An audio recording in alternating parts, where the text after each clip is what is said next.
नमस्कार विद्यार्थी मित्रांनो, तुमचं स्वागत आहे combine group B and group C revision through P college batch मध्ये. मित्रांनो, आपण कंबाईन गट ब 2024 चा पूर्व परीक्षा पेपर बघत आहोत. त्यातील पहिले 50 क्वेश्चन आपले डिस्कस करून झालेले आहेत. तर त्या पुढील क्वेश्चन आज आपण डिस्कस करणार आहोत. तर आजच्या क्वेश्चनची सुरुवात ही पॉलिटीच्या क्वेश्चन पासून असणार आहे. तर आजचा 51 नंबरचा क्वेश्चन आपण आज पाहूयात. भारतीय राज्य घटनेच्या कोणत्या अनुसूचीमध्ये प्रत्येक घटक राज्य व केंद्रशासित प्रदेशासाठी राज्यसभेतील जागा वाटपाबाबतची तरतूद आहे? तर पहिला ऑप्शन आहे पहिली अनुसूची, दुसरा आहे दुसरी अनुसूची, तिसरा ऑप्शन आहे तिसरी अनुसूची आणि चौथा आहे चौथी अनुसूची. आपल्याला असे ऑप्शन दिले आहेत. मित्रांनो, हे तुम्हाला माहित असेल की आपल्या किती 12 अनुसूची आहे. त्याला विचारले काय, घटक राज्य व केंद्रशासित प्रदेशासाठी राज्यसभेतील जागा वाटपाबाबतची तरतूद कोणत्या अनुसूचीमध्ये आहे? तर लक्षात ठेवा मित्रांनो, ते कशामध्ये आहे? 4th शेड्यूल मध्ये आहे. डायरेक्ट सांगतो उत्तर काय, 4th शेड्यूल. तर मित्रांनो, आपल्याला हा क्वेश्चन नेहमी विचारतात अनुसूच्याबद्दलचा, भागाबद्दलचा, भाग जोड्या लावामध्ये असेल किंवा आपल्याला डायरेक्ट कलम विचारतात कोणत्या भागामध्ये कलम किती ते किती आहे. समजा पंचायत राजचं कलम समजा भाग 9 आहे, त्याचं कलम किती, आर्टिकल 243 ते 243 ओ असं विचारलं जाऊ शकतं विविध भाग संदर्भात किंवा विविध अनुसूची संदर्भात. तर ठीक आहे मित्रांनो, तर आपण 12 अनुसूच्या बघूयात की नेमकं कसं काय आहे. तर पहिली अनुसूची जी आहे मित्रांनो, राज्य व केंद्र प्रदेशाशी संबंधित आहे. काय, राज्य व केंद्र प्रदेशासाठी आहे. दुसरी आहे वेतन भत्ते व विशेषाधिकार. काय, वेतन भत्ते व विशेषाधिकार. आणि तिसरी आहे शपथ. काय, तिसरी शपथ. आणि चौथी जी आहे राज्यसभेत राज्यांचे सदस्यत्व, जे आताच आपण पाहिलेलं आहे. आणि पाचवी जी अनुसूची आहे अनुसूचित जाती व जनजातीबाबत तरतुदी याबद्दल ही आहे. नंतर आहे 6वी अनुसूची आहे आसाम, मेघालय, त्रिपुरा, मिझोराम या जनजातीबद्दल आहे. आसाम, मेघालय, त्रिपुरा, मिझोराम येथील जनजातीबाबत आहे. आणि 7वी अनुसूची आहे केंद्र सूची, राज्य सूची, समवर्ती सूची याबद्दल आहे. 8वी अनुसूची आहे भारतीय भाषांबद्दलची आहे. 9वी अनुसूची आहे विवक्षित अधिनियम व विवक्षित विधिग्राह्य यासाठी आहे. आणि 9वी जी अनुसूची आहे मित्रांनो, ती कशासाठी आहे? लक्षात ठेवा, आताच पाहिलं विवक्षित अधिनियम व विनियम विधिग्राह्य. आणि 10वी जी अनुसूची आहे ती कशाची आहे? पक्षांतर बंदीसाठी आहे. आणि 11वी जी आहे पंचायतीचे अधिकार व प्राधिकार या आणि त्यांच्या जबाबदाऱ्या याबद्दलची आहे. आणि 12वी जी आहे नगरपालिकेचे अधिकार, प्राधिकार व जबाबदाऱ्या. आता लक्षात ठेवा मित्रांनो, ह्या 12 अनुसूच्या लक्षात कसं ठेवायच्या ते तुम्हाला थोडक्यात सांगतो. ह्यात आपण जसं जसं रेफरन्स येईल त्यावेळेस आपण सारखं टच देऊ म्हणजे सारखं आपण त्याला सारखं म्हणजे फोकस मध्ये ठेवूयात. मी आपल्या सगळ्या अनुसूच्या काय राहतील पाठ होऊन जातील. पहिली आहे राज्य व केंद्रशासित प्रदेशासाठी. दुसरी कशी आहे? वेतन भत्ते व विशेषाधिकार. दुसरी अनुसूची कशी आहे? वेतन आहे ना. वेतन म्हणजे काय आला? पैसा. आणि पैशाच्या व्यवहार कोणामध्ये होतो? 1 to 1 होतो. म्हणजे 2 व्यक्तींमध्ये हा पैशाचा व्यवहार होतो. म्हणून 2 व्यक्तींमध्ये व्यवहार होतो. म्हणून आमची अनुसूची पण 2 मध्ये काय वेतन आहे असं लक्षात ठेवा. तिसरा आहे शपथ.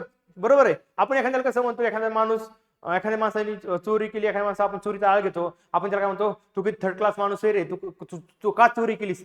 तर तेव्हा आपण काय बोली भाषेत असं आपण बोलत असतो. मग त्यावेळेस तो काय म्हणतो, नाही साहेब मी नाही चोरी केली, शपथ घेऊन सांगतो मी चोरी केली नाही. मग त्यावेळेस कसा त्याला म्हणला असतो, काय 3rd क्लास माणूस आहे, तू का चोरी केली? तो म्हणतो, नाही साहेब मी चोरी केलेली नाही, त्याने काय घेतली, शपथ घेतली. असं लक्षात ठेवा. असं लक्षात राहण्यासाठी ट्रिक्स लक्षात राहण्यासाठी 3 काय आहे? शपथ आहे. नंतर आहे राज्यसभेत राज्यांचे सदस्यत्व. काय केलं? राज्यसभेत राज्यांचे सदस्यत्व आता आपण पाहिलेच आहे. आणि 5 आणि 6 काय आहेत लक्षात ठेवा. 5 काय आहे? अनुसूचित जाती आणि जनजाती बाबत तरतुदी आहे. काय? अनुसूचित जाती आणि जनबाबत तरतुदी आहे. आणि 6 आहे आसाम, मेघालय, त्रिपुरा, मिझोराम आहे. काय इथे लक्षात ठेवा, ATM विदाउट मनी. ATM म्हणजे काय? A for Assam, T for Tripura, M for Meghalaya आणि परत M आहे ना आपलं, म्हणून मिझोराम. ATM A काय? आसाम, T त्रिपुरा, M मेघालय आणि M दुसरा आहे मिझोराम. विदाउट मनी म्हणजे त्या M मध्ये मनी घ्यायचा नाही, मणिपूर घ्यायचा नाही. 3 आहेत ना नॉर्थ ईस्टला, मिझोराम, M वरनं मिझोराम, मेघालय आणि मणिपूर. म्हणजे M वरनं 3 नाव आहेत, मिझोराम, मेघालय आणि मणिपूर. आपण काय म्हणलोय? ATM विदाउट मनी. ह्याच्या M मध्ये मनी नाही. तर कोण आहेत? फक्त आसाम, त्रिपुरा, मेघालय आणि मिझोराम असं आहे, लक्षात ठेवा. आणि 5वी काय आहे? अनुसूचित जाती आणि जनजातीबाबत तरतुदी आहे 5वं. आणि 6वं काय आहे? आसाम, मेघालय, त्रिपुरा, मिझोराम याबद्दल जनजातीबद्दल बोललेलं आहे. 8वी काय आहे? केंद्र सूची, सातवी बघायची, 7वी केंद्र सूची, राज्य सूची व समवर्ती सूची. काय? केंद्र, राज्य आणि समवर्ती सूचीबद्दल बोललेलं आहे. म्हणजे 7 म्हणजे सगळ्यांची साथ पाहिजे, केंद्राची पाहिजे, राज्याची पाहिजे आणि दोघांची मिळून पण पाहिजे. बरोबर आहे. केंद्राची पाहिजे, राज्याची पाहिजे, दोघांची मिळून साथ पाहिजे. आम्हाला काय? तुमची साथ हवी, म्हणून 7 असं लक्षात ठेवू शकता. आणि 8वं काय? भारतीय भाषांबद्दल आहे. तुम्हाला माहिती, भारतीय भाषांबद्दलचा एक वाद निर्माण झाला होता की बाबा कोणती आपली राष्ट्रभाषा हवी. किंवा भाषिक प्रांत निर्मितीवर झाले, भाषिक आधारावर राज्य निर्मितीवर वाद निर्माण झाले, मग काय झाली एकदम आटाआटी निर्माण झाली, म्हणजे एकदम त्रास निर्माण झाला त्यावेळेसचा जे पॉलिसी मेकर्स होते किंवा त्यांचे डिसिजन मेकर्स होते, म्हणजे काय झाली आपण एक म्हणतो खूप आटाआटी चालू आहे माझ्या बघा, आटाआटी म्हणजे काय त्रास चालू आहे, आटाआटीचा 8 घ्या ना, 8 म्हणजे भाषाबद्दलचा वाद चालू होता म्हणून 8 लक्षात ठेवा. आणि 9 आहे विवक्षित अधिनियम व विनियम विधिग्राह्य, बरोबर आहे, म्हणजे नवीन काहीतरी असं यायचंय ते असं लक्षात ठेवा, नवीन नियम काय असेल असं ट्रिक्स लक्षात ठेवण्यासाठी नऊचं नवीन करा, नवीन विधी विवक्षित अधिनियम व विधिनियम अधिग्राह्य असं लक्षात ठेवा. 10चं म्हणजे पक्षांतर बंदी आहे, काय 10वी अनुसूचीची पक्षांतर बंदी आहे, तर आपण काय म्हणायचं तुला 10 वेळेस सांगितलं की पक्षांतर बंद 10 वेळेस सांगितलं या पक्षातून त्या पक्षात जाऊ नको, काय म्हणलो तुला 10 वेळेस सांगितलं या पक्षातनं त्या पक्षात जाऊ नको, बरोबर आहे, म्हणून 10 म्हणून 10 वेळेस सांगितलं म्हणून पक्षांतर बंदी असं लक्षात ठेवायचं. आणि 11वी जी आहे पंचायतीचे अधिकार प्राधिकार व जबाबदाऱ्या 11वी मध्ये, आणि 12वी मध्ये काय आहे नगरपालिकेचे अधिकार प्राधिकार व जबाबदाऱ्या, हे 11, 12 आपलं लक्षात राहील. अशा प्रकारे काहीतरी ट्रिक्स टेक्निक्स आणि असं काहीतरी वापरायचं. नॉनसेन्स का वाटणार मित्रांनो, आपल्याला एक्झाम मध्ये लगेच आठवतं, आपण काहीतरी म्हणलो 8 म्हणजे भाषा, 7 म्हणजे सूची, 3 म्हणजे शपथ, 2 म्हणजे काय वेतन म्हणजे पैसे व्यवहार दोघांमध्ये झालाय, असं लगेच क्लिक व्हायला लागतं. तर लक्षात ठेवा मित्रांनो. नंतर कोणत्या घटना दुरुस्ती अन्वये ग्रामसभेला संवैधानिक दर्जा प्राप्त झाला आहे, आपला काय आहे 52 नंबरचा क्वेश्चन विचारलाय, कोणत्या घटना दुरुस्ती अन्वये ग्रामसभेला संवैधानिक दर्जा प्राप्त झालाय. पहिली आहे 61वी घटना दुरुस्ती, दुसरा आहे 71वी घटना दुरुस्ती, तिसरा आहे 73वी घटना दुरुस्ती आणि नंतर आहे 74वी घटना दुरुस्ती. कोणत्या घटना दुरुस्ती अन्वये ग्रामसभेला संवैधानिक दर्जा प्राप्त झालाय आपला प्रश्न विचारलाय. तर आपल्याला सगळ्याला माहिती आहे की 73वी घटना दुरुस्तीनुसार ग्रामसभेला संवैधानिक दर्जा प्राप्त झालेला आहे, सगळ्याला माहित आहे.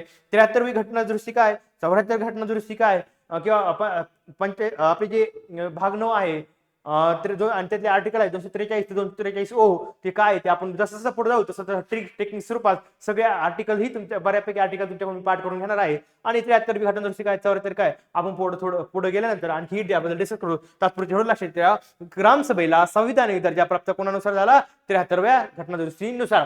तर 61वी घटना दुरुस्ती तिथे दिलेलं आहे. 61वी घटना दुरुस्ती काय लक्षात ठेवा मित्रांनो, जे प्रौढ मताधिकार म्हणजे 21 वरून जे वय होतं ते काय केलं 18 वर केलं, 21 वरून 18 वर केलं. 61 काय 61 21 लक्षात ठेवा, 61 21 असं लक्षात, 21 वरून 18. आणि नंतर आहे मित्रांनो आपल्याला 71वी घटना दुरुस्ती, 71वी घटना दुरुस्ती विचारलेला आहे. तर 71वी घटना दुरुस्ती कशी लक्षात ठेवा भाषे संदर्भात होती. आणि 71वी घटना दुरुस्तीनुसार आपल्याला काय केलेलं आहे, कोकणी असेल, मणिपुरी असेल आणि नेपाळी असेल, 3 भाषा आपण काय केलेल्या ऍड केलेल्या आहे 71वी घटनेनुसार, कोकणी, मणिपुरी आणि नेपाळी. आता त्याच्यामध्ये काय लक्षात ठेवायचं, नेमकं लक्षात ठेवायचं काय 71वी घटना दुरुस्तीनुसार नेमकं काय सांगितलंय, कोणत्या भाषा ऍड केल्या ते सांगायचं, लगेच लक्षात ठेवायचं. नेमकं म्हणजे नेमको, म्हणजे ही ट्रिक्स आहे, नेमकं सांगणं म्हणजे नेमको सांग तू 71 मध्ये कोणत्या भाषा आहेत, नेमको सांग. नेमको म्हणजे नेपाळी, म्हणजे मणिपुरी आणि को म्हणजे कोकणी. नेमको सांग नेपाळी, मणिपुरी, कोकणी. 71वी घटना दुरुस्ती लक्षात राहील मित्रांनो. आणि नंतर आहे 21वी घटना दुरुस्ती, त्यानुसार कोणती आली, सिंधी भाषा आलेली, 21वी नुसार सिंधी आलेली आहे. आणि भाषा संबंधात आणखी एक घटना दुरुस्ती आहे 92वी, तिचं काय आहे बोडो डोगरो मैथिली संथाली, काय बोडो डोगरी मैथिली संथाली, काय बोडो डोगरी मैथिली संथाली. तर लक्षात ठेवा मैथिली डोंगरावर बोरे आणायला संथ चालली. आता 92वी घटना 21वी काय आहे सिंधी भाषा ऍड केली आणि 71वी काय केलेलं लक्षात ठेवा नेमको, नेपाळी, मणिपुरी, कोकणी ऍड केलेल्या आहेत.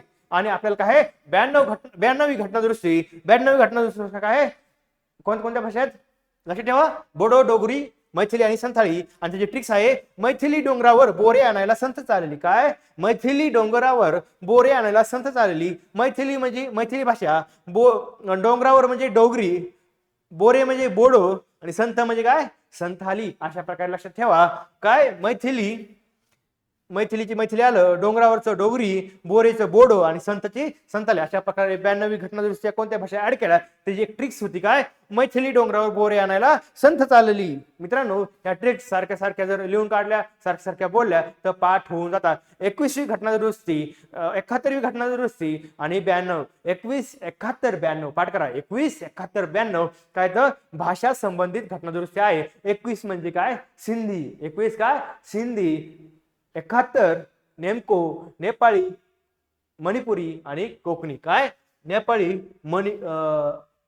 मणिपुरी आणि कोकणी. आणि 92 काय मैथिली डोंगरावर बोऱ्या संत चालली बोडो डोगरो मैथिली आणि संतली. अशा प्रकारे आपलं काय आहे या घटना दुरुस्त्याही आपण पाहिलेलं आहे भाषा संदर्भात.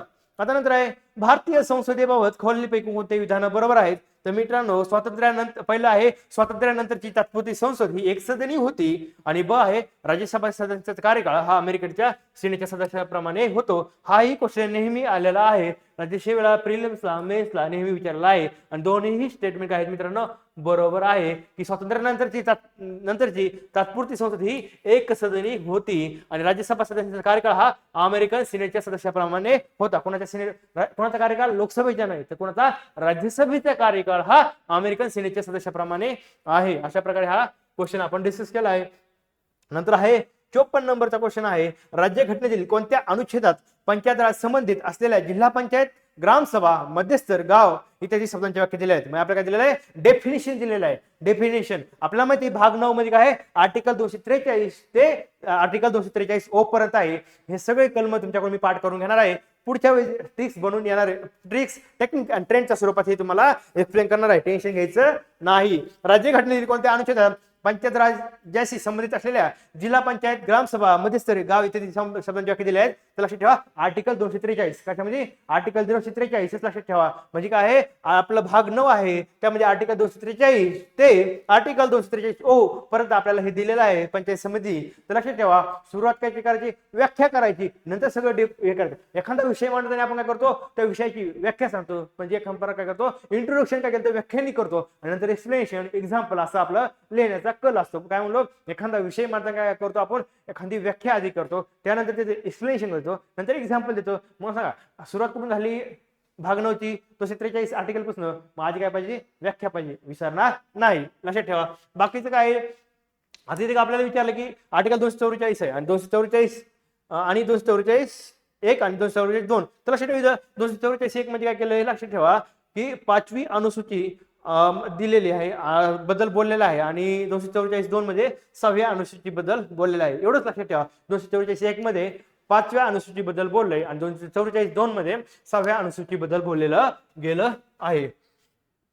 नंतर आहे आपल्या मित्रांनो की खालील विधाने लक्षात ठेवा भारतीय आणि काय लक्षात ठेवा आपल्याला आणखी एक आर्टिकल आहे कोणतं आर्टिकल 242. तर लक्षात ठेवा मित्रांनो आर्टिकल 242 काय आहे काढून टाकलेला आहे आणि कोणती हे घटनादुरुस्ती 7व्या घटनादुरुस्तीनुसार 242 काढलेलं आर्टिकल काढलंय. आर्टिकल 242 हे काय बद्दल होतं त्यावेळेस कसं वेगवेगळे प्रांत संस्थान होते त्यातील एक होतं कुर्ग आणि कुर्गचं काय होतं स्वतःची विधानसभा होती लेजिस्लेटिव्ह असेंब्ली होती आणि कुर्गची काय होती स्वतःची जी तिथली जी लेजिस्लेटिव्ह असेंब्ली होती तिचं 3 होती. ठीक आहे. नंतर कुठं कुर्ग कशामध्ये विलीन झालं कुठं म्हैसूरमध्ये मग त्यामुळे काय केलं ते सगळं रद्द करावं लागलं. आर्टिकल 242 7व्या घटनादुरुस्तीनुसार काय केलेलं आहे रद्द केलं आहे. कुर्ग नंतर म्हैसूरमध्ये विलीन केलेलं दिसेल. असं ही अशा प्रकारे तुम्ही 242 बद्दल बघू शकता.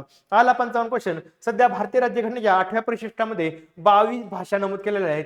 बरोबर आहे मित्रांनो काय 22 भाषा नमूद केलेल्या आहेत आणि त्यापैकी कोकणी आणि नेपाळी या भाषांचा समावेश 92 घटनादुरुस्ती अधिनियम 2003 नुसार करण्यात आलेला आहे. आताच पाहिले मित्रांनो हे चुकीचं आहे कारण की कोकणी नेपाळी आणि मणिपुरी आपण त्याला म्हणतो नेमको बरोबर आहे. ती कशानुसार आलेलं आहे 71व्या घटनादुरुस्तीनुसार आलेलं आहे. 92 नाही 21 आली सिंधी बरोबर आहे. 71वी आली नेमको नेपाळी कोकणी आणि मणिपुरी आणि कोकणी नेमको आणि 92वी आहे आता पण बोडो डोगरी मैथिली आणि संताली हे 92 नुसार आलेलं आहे. अशा प्रकारे हा क्वेश्चन आपण वर डिस्कस केलाय त्याला जास्त वेळ देणार नाही. ग्रामपंचायतीची संघटना हा विषय भारतीय राज्यघटनेच्या डॅश डॅश अनुच्छेदात आहे. काय ग्रामपंचायतीची संघटना हा विषय भारतीय राज्यघटनेच्या डॅश डॅश अनुच्छेदात आहे. डायरेक्ट उत्तर सांगतो आर्टिकल 40 मध्ये आहे. काय आर्टिकल 40 मध्ये नेहमी हा क्वेश्चन आलेला आहे आणि ग्रामपंचायतीचे समृद्धी संघटनेशी समृद्धी हे अभियान कुणी राबवलं तुला का आपण जे करंट अफेअर मध्ये पाहिलं होतं ना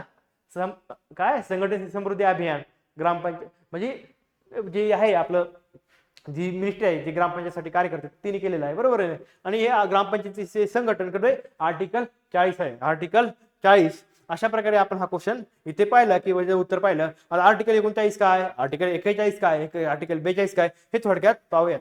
मित्रांनो थोडं फास्ट होत असेल आणि काही गोष्टी तुम्हाला वाटत असेल की फास्ट होतात थोडा आवाज हे थोडं काही गोष्टी करत पण त्यामुळे तुम्हाला म्हणतो की मी लेक्चर करत असताना काही नाही फक्त लेक्चर फोकस करायचं खूप फास्ट फास्ट घेणार आहे, इथून पुढे तर प्लीज काय करणार आहे, स्पीड वाढवणार आहे, कारण प्रत्येक गोष्ट आपल्याला इथं क्लिअर करायची आणि कमी वेळेत जास्त आउटपुट काढायचं आहे. त्यामुळे मित्रांनो टेन्शन घेऊ नका, तुम्हाला एकच म्हणतो शेवटपर्यंत टिकून राहा माझ्यासोबत. मी गॅरंटी देतो तुम्ही सगळेजण 65 प्लस राहतात. किती? 65 प्लस राहतात. फक्त 8 एक किंवा मॅथ रिजनिंगची प्रॅक्टिस तुम्ही दररोज केली पाहिजे. काय? मॅथ रिजनिंगची प्रॅक्टिस दररोज केली पाहिजे आणि ऍटलिस्ट तुमच्या स्वतःच्या काही नोट्स किंवा ऍटलिस्ट फास्ट ट्रॅक बॅचेस आणि स्वतःचे काही रीडिंग चांगलं झालं पाहिजे. नाही तर असं नाही की मी बॅच घेतोय तर मी 65 प्लस पडताल, अशी काही जादू होणार नाही. तुमचीही मेहनत गरजेची आहे आणि त्यासोबत आपली बॅच तुम्हाला तुमच्या 65 प्लस जाण्याला मदत करेल. तर लक्षात ठेवा मित्रांनो, आर्टिकल 40 ग्रामपंचायती संघटन बोलले. आता आपलं काय बोलतंय आर्टिकल 39. आता आर्टिकल 39 काय सांगतं मित्रांनो, राज्याने अवलंब करावयाच्या धोरणाची विकसित तत्वे. बरोबर. आर्टिकल 39 काय म्हणतंय, राज्याने अवलंब करायची धोरणाची विशिष्ट तत्वे. आणि आर्टिकल 39 एक आहे मित्रांनो, नागरिकांना समान न्याय व मोफत कायदेशीर सहाय्य. म्हणजे आर्टिकल 39 काय, राज्यांना अवलंब करावयाच्या धोरणाची विकसित तत्वे आहे. आर्टिकल 39 काय, तर नागरिकांना समान न्याय व मोफत कायदेविषयक सहाय्यासाठी आहे. तर लक्षात ठेवा 39 काय आहे, राज्यांना अवलंब करायच्या धोरणाची विकसित तत्वे 39 मध्ये आहे. आणि 39 ए मध्ये काय, लक्षात ठेवा नागरिकांना समान न्याय व मोफत कायदेविषयक सहाय्याबद्दल आपल्याला बोललेलं गेलेलं आहे. तर लक्षात ठेवा आर्टिकल 39 बघू. स्त्री व पुरुष आपल्याला विचारलं जात होतं. आर्टिकल 39 ए काय, 39 बी काय, 39 सी काय, 39 डी काय, 39 ई काय, 39 एफ काय. टेन्शन घ्यायचं नाही, आपल्याकडे ट्रिक्स आहेत. तर लक्षात ठेवा पहिला आर्टिकल 39 एक आहे, स्त्री व पुरुषांना उपजीविका साधनाचा समान हक्क. म्हणजे काय, स्त्री व पुरुषांना उपजीविका साधनाचा समान हक्क. मग काय ए, आपण काय म्हणतो ए खडसावून सांगायचं राज्यांना, कुणाला जे पॉलिसी मेकर असतात, इम्प्लिमेंटेशन असतं त्यांना सांगायचं ए तुम्ही काय करा, स्त्री या पुरुषांना काय करायचं, भेदभाव करायचा. म्हणजे काय म्हणतं, सर्वांना समान हक्क द्या त्यांच्या उपजीविकेसाठी. ए समान हक्क द्या, हे सोडून सांगायचं. ए समान हक्क दे. काय? ए तू समान हक्क दे असं म्हणायचं. ए समान हक्क दे. आणि बी काय, बी काय, सामूहिक हितासाठी भौतिक साधन संपत्ती आणि यांची मालकी व नियंत्रणाची काय करायची, विभागणी करायची. म्हणजे सामूहिक हितासाठी काय करायचं, भौतिक साधन संपत्ती आहे जी काय भौतिक साधन संपत्ती आहे त्याचं काय करायचं, मालकी व नियंत्रण आहे त्याचं काय करायचं, विभागणी करायची. विभागणी म्हणजे काय करायचं, ब्रॉड करायचं. काय ब्रॉड म्हणजे विभागणी करायची ना. म्हणजे लक्षात ठेवा ब्रॉड असं थोडं रिलेट करा. ब्रॉड म्हणजे काय करायचं, विभाग करायचा आहे. बरोबर आहे, विभागणी करायची आहे. म्हणून बी लक्षात ठेवा, बी फॉर ब्रॉड. सी काय, सामूहिक हिताला बाधा होईल असं संपत्ती व उत्पादन साधनांचे केंद्रीकरण होऊ द्यायचे नाही. काय, सामूहिक हिताला बाधक ठरेल असं संपत्ती उत्पादन साधनांचे केंद्रीकरण होते नाही. आणि सी म्हणजे काय, सेंट्रलायझेशन होऊ द्यायचं नाही, केंद्रीकरण होऊ द्यायचे नाही. सी. आणि डी काय, स्त्री व पुरुष समान काम समान वेतन. काय, समान काम समान वेतन. मग त्यांच्या म्हणजे डिफरेन्शिएशन करायचं नाही. डिफरेन्शिएशन, डी फॉर डिफरेन्शिएशन, कशाबद्दल, वेतनाबद्दल करायचं नाही. ई काय, कामगारांचे आरोग्य व बालकांचे कोळवे यांचा दुरुपयोग करायचा नाही. काय, कामगारांचे आरोग्य व बालकांचे कोळवे यांचा दुरुपयोग करायचा नाही. आपण काय करतो, एखादा कामगाराचं वय, एखादा कामगार 65 वर्षाच्या वरचा आहे किंवा एखादा लहान मुलं, त्याला आपण एखादं जड काम दिलं किंवा त्याला झेपत नसेल तेवढं ते काम दिलं आणि ज्याला जाणीव असते, कळवळा असतो, एकदा भावना असतो, एखाद्या माणसाने जर पाहिलं त्यांच्याकडे काय म्हणणार, काय म्हणणार, किती बेकार परिस्थिती आहे रे, आणि काय लोक घाण आहेत की ह्यांना कामाला लावले, ह्यांच्यावर एवढा बोजा टाकला. आपण असं म्हणत नाही काय, म्हणजे असं काहीतरी वेगळी असं खूप कळवळ बोलणं.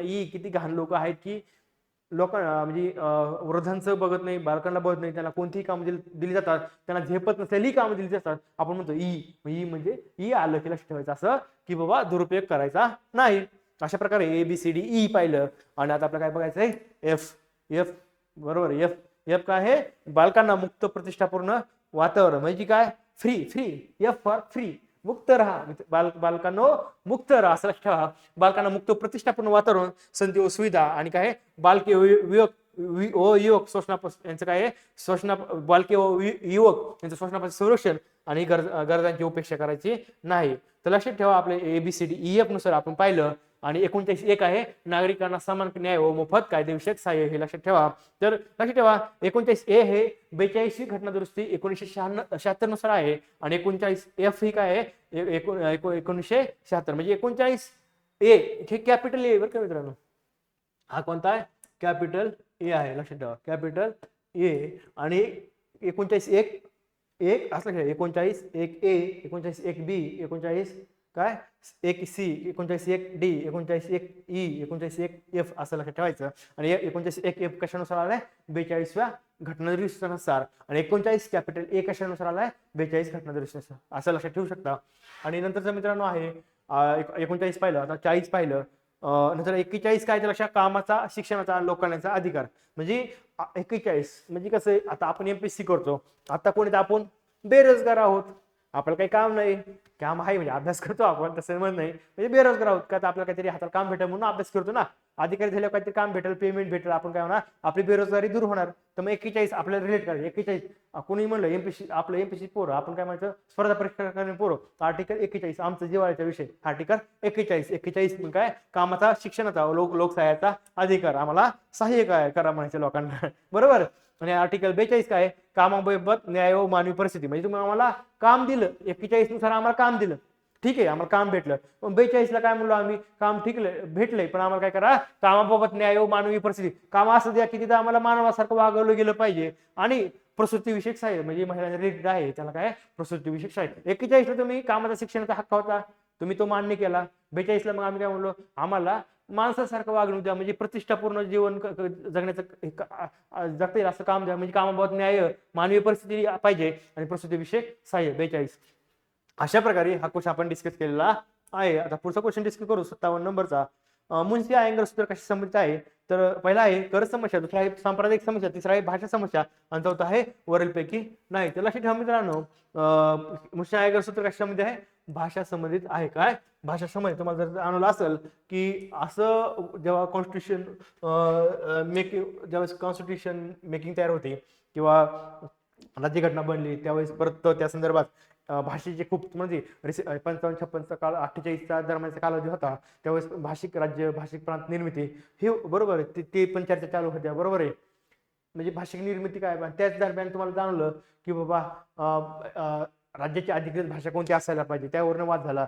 नॉर्थ वाले बोलले की आम्हाला हिंदी करूयात, साऊथ वाल्यांचा विरोध होता की हिंदी नको. मग ते कुठेतरी त्यांचं एक कॉम्बिनेशन करायचं होतं म्हणून मुन्शी आयंगर सूत्र लाभलं. मुन्शी आयंगर सूत्र काय करतंय मुन्शी आयंगर सूत्र काय सांगतंय देवनागरी लिपीतील हिंदी ही अधिकृत भाषा असेल. काय देवनागरी लिपीतील हिंदी ही अधिकृत भाषा असेल आणि इंग्रजी 15 वर्ष सहयोगी भाषा असेल असं ठरलं. काय भरलं मुन्शी आयंगर सूत्रामध्ये देवनागरी लिपीतील हिंदी ही अधिकृत भाषा असेल आणि इंग्रजी ही काय 15 वर्ष सहयोगी भाषा आहे असं काय कोणी सांगितलं मुन्शी आयंगर सूत्रानुसार. लक्षात ठेवा. आणि हे मुन्शी आयंगर सूत्र कुठं मध्ये कशामध्ये नमूद आहे तर आर्टिकल 343 मध्ये नमूद आहे. आर्टिकल 343 लक्षात ठेवा विचारलं जाऊ शकतं मुन्शी आयंगर सूत्राचं काय आर्टिकल 343 काय 343. आणि ह्या संदर्भामध्ये लक्षात ठेवा 14 सप्टेंबर हा काय असतो हिंदी दिवस असतो. म्हणजे आपले आदरणीय पंतप्रधान मोदीजी आहेत 17 सप्टेंबरला स्वतः त्यांचा बर्थडे असतो आणि 3 दिवस अगोदर काय असतं 14ला हिंदी दिवस असतो असं लक्षात ठेवा.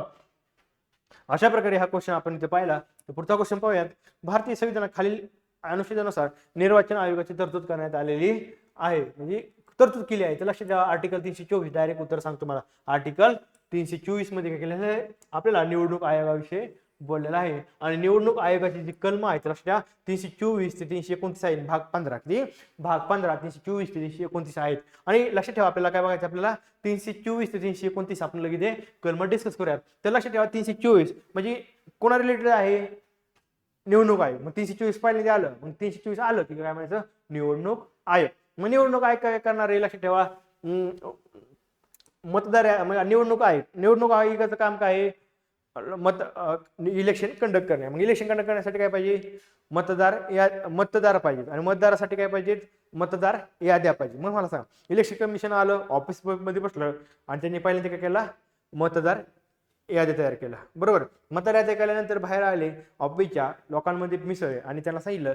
की तुम्हाला मतदानाचा अधिकार आहे म्हणजे प्रौढ मताधिकार आहे. हे 3 लक्षात ठेवा. इलेक्शन कमिशन ऑफिसमध्ये बसलेलं होतं नंतर ऑफिसमध्ये त्यांनी मतदार यादी तयार केला आणि बाहेर येऊन फील्डवर सांगितलं की मतदानाचा अधिकार कोणाला असेल असं बोलले बरोबर. म्हणजे 324 325 326 संदर्भात हे स्टोरी लक्षात ठेवा.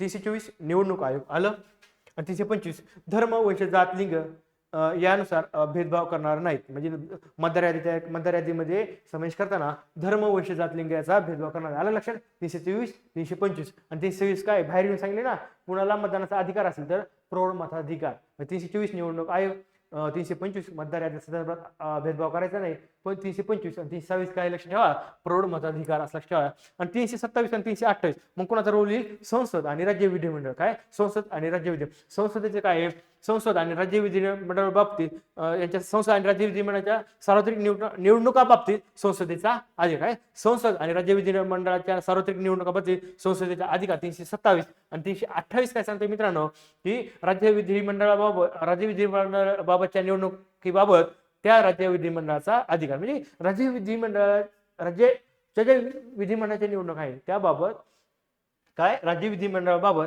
त्याच राज्य विधिमंडळाचा अधिकार. 327 संसदेचा अधिकार असला की 327 संसदेचा अधिकार, 328 विधिमंडळाचा अधिकार आणि 329 शेवटी कोणाला कोर्ट येणार आहे. कोर्टानं भेदभाव काय करायचं, निवडणुकामध्ये हस्तक्षेप करण्यास न्यायालयास काय केलंय, प्रतिबंध केले आहे. 324, 325, 326, 327, 328, 329.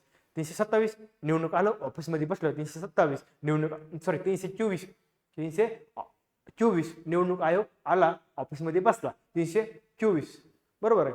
मग निवडणूक आयोग 324, 325 मतदार याद्या धर्म, वंश त्याच्यानुसार भेदभाव करायचा नाही. धर्म, वंश, जात आणि लिंग. 326 प्रौढ मताधिकार, 327 संसदेचे अधिकार, 328 राज्य विधिमंडळाचे अधिकार आणि 329 न्यायालयास प्रतिबंध केलाय काय, निवडणुकांमध्ये हस्तक्षेप करण्यास. अशा प्रकारे हा क्वेश्चन पहिला आपण. नंतर आहे आपल्या लक्षात ठेवा नोटा जे आलं, नोटाचा अधिकार कधी भेटला लक्षात ठेवा, 2013ला. म्हणजे 2014ला इलेक्शन होतं बरोबर आहे. 2014ला मोदी गव्हर्नमेंट आलं, त्याच्या अगोदर काय होतं, 2013ला नोटाचा अधिकार भेटला होता. आणि नोटाचं चिन्ह कधी आलं, 2015ला. म्हणजे कसं इलेक्शनच्या म्हणजे 2014ला बीजेपी गव्हर्नमेंट आलं बरोबर आहे. त्याच्या अगोदर काय होतं, नोटाचा हे भेटलं काय, एक अधिकार भेटला 2013ला. 14ला गव्हर्नमेंट आलं आणि गव्हर्नमेंट आल्यानंतर काय आलं 15ला. 13, 14, 15 लक्ष द्या. 14ला गव्हर्नमेंट आलं, अगोदर 13ला नोटा आला आणि इलेक्शन नंतर म्हणजे गव्हर्नमेंट नंतर काय आलं, 15ला नोटाचं चिन्ह आलं. अशा लक्षात ठेवा. हे थोडी इन्फॉर्मेशन. भारतातील पहिल्या मुख्य निर्वाचन आयुक्त कोण होत्या तर लक्षात ठेवा, VS रमादेवी. काय VS Ramadevi. Paper set based logic नुसार हा क्वेश्चन बरोबर येतो. लक्षात ठेवा, आपण बोलतो एखादा सेल्फ एक्सप्लेनेशन नाव खूप एक्सप्लेन केले तर ते ऑप्शन उत्तर असू शकतं. ह्याच्यामध्ये बघा कोण आहे, VS रमादेवी. बघा स्वरूपा राणी, कमला नेहरू, जयललिता. ह्यामध्ये लक्षात ठेवलं तर VS रमादेवी. बघा VS रमादेवी सगळ्यात जास्त कोण एक्सप्लेन झालंय, VS रमादेवी. म्हणजे उत्तर काय असणार, पेपर सेट बेसिक लॉजिक नुसार VS रमादेवी. तर आता पहिले मुख्य निवडणूक आयुक्त कोण आहे, श्री सुकुमार सेन. पहिले कोण आहे, श्री सुकुमार सेन.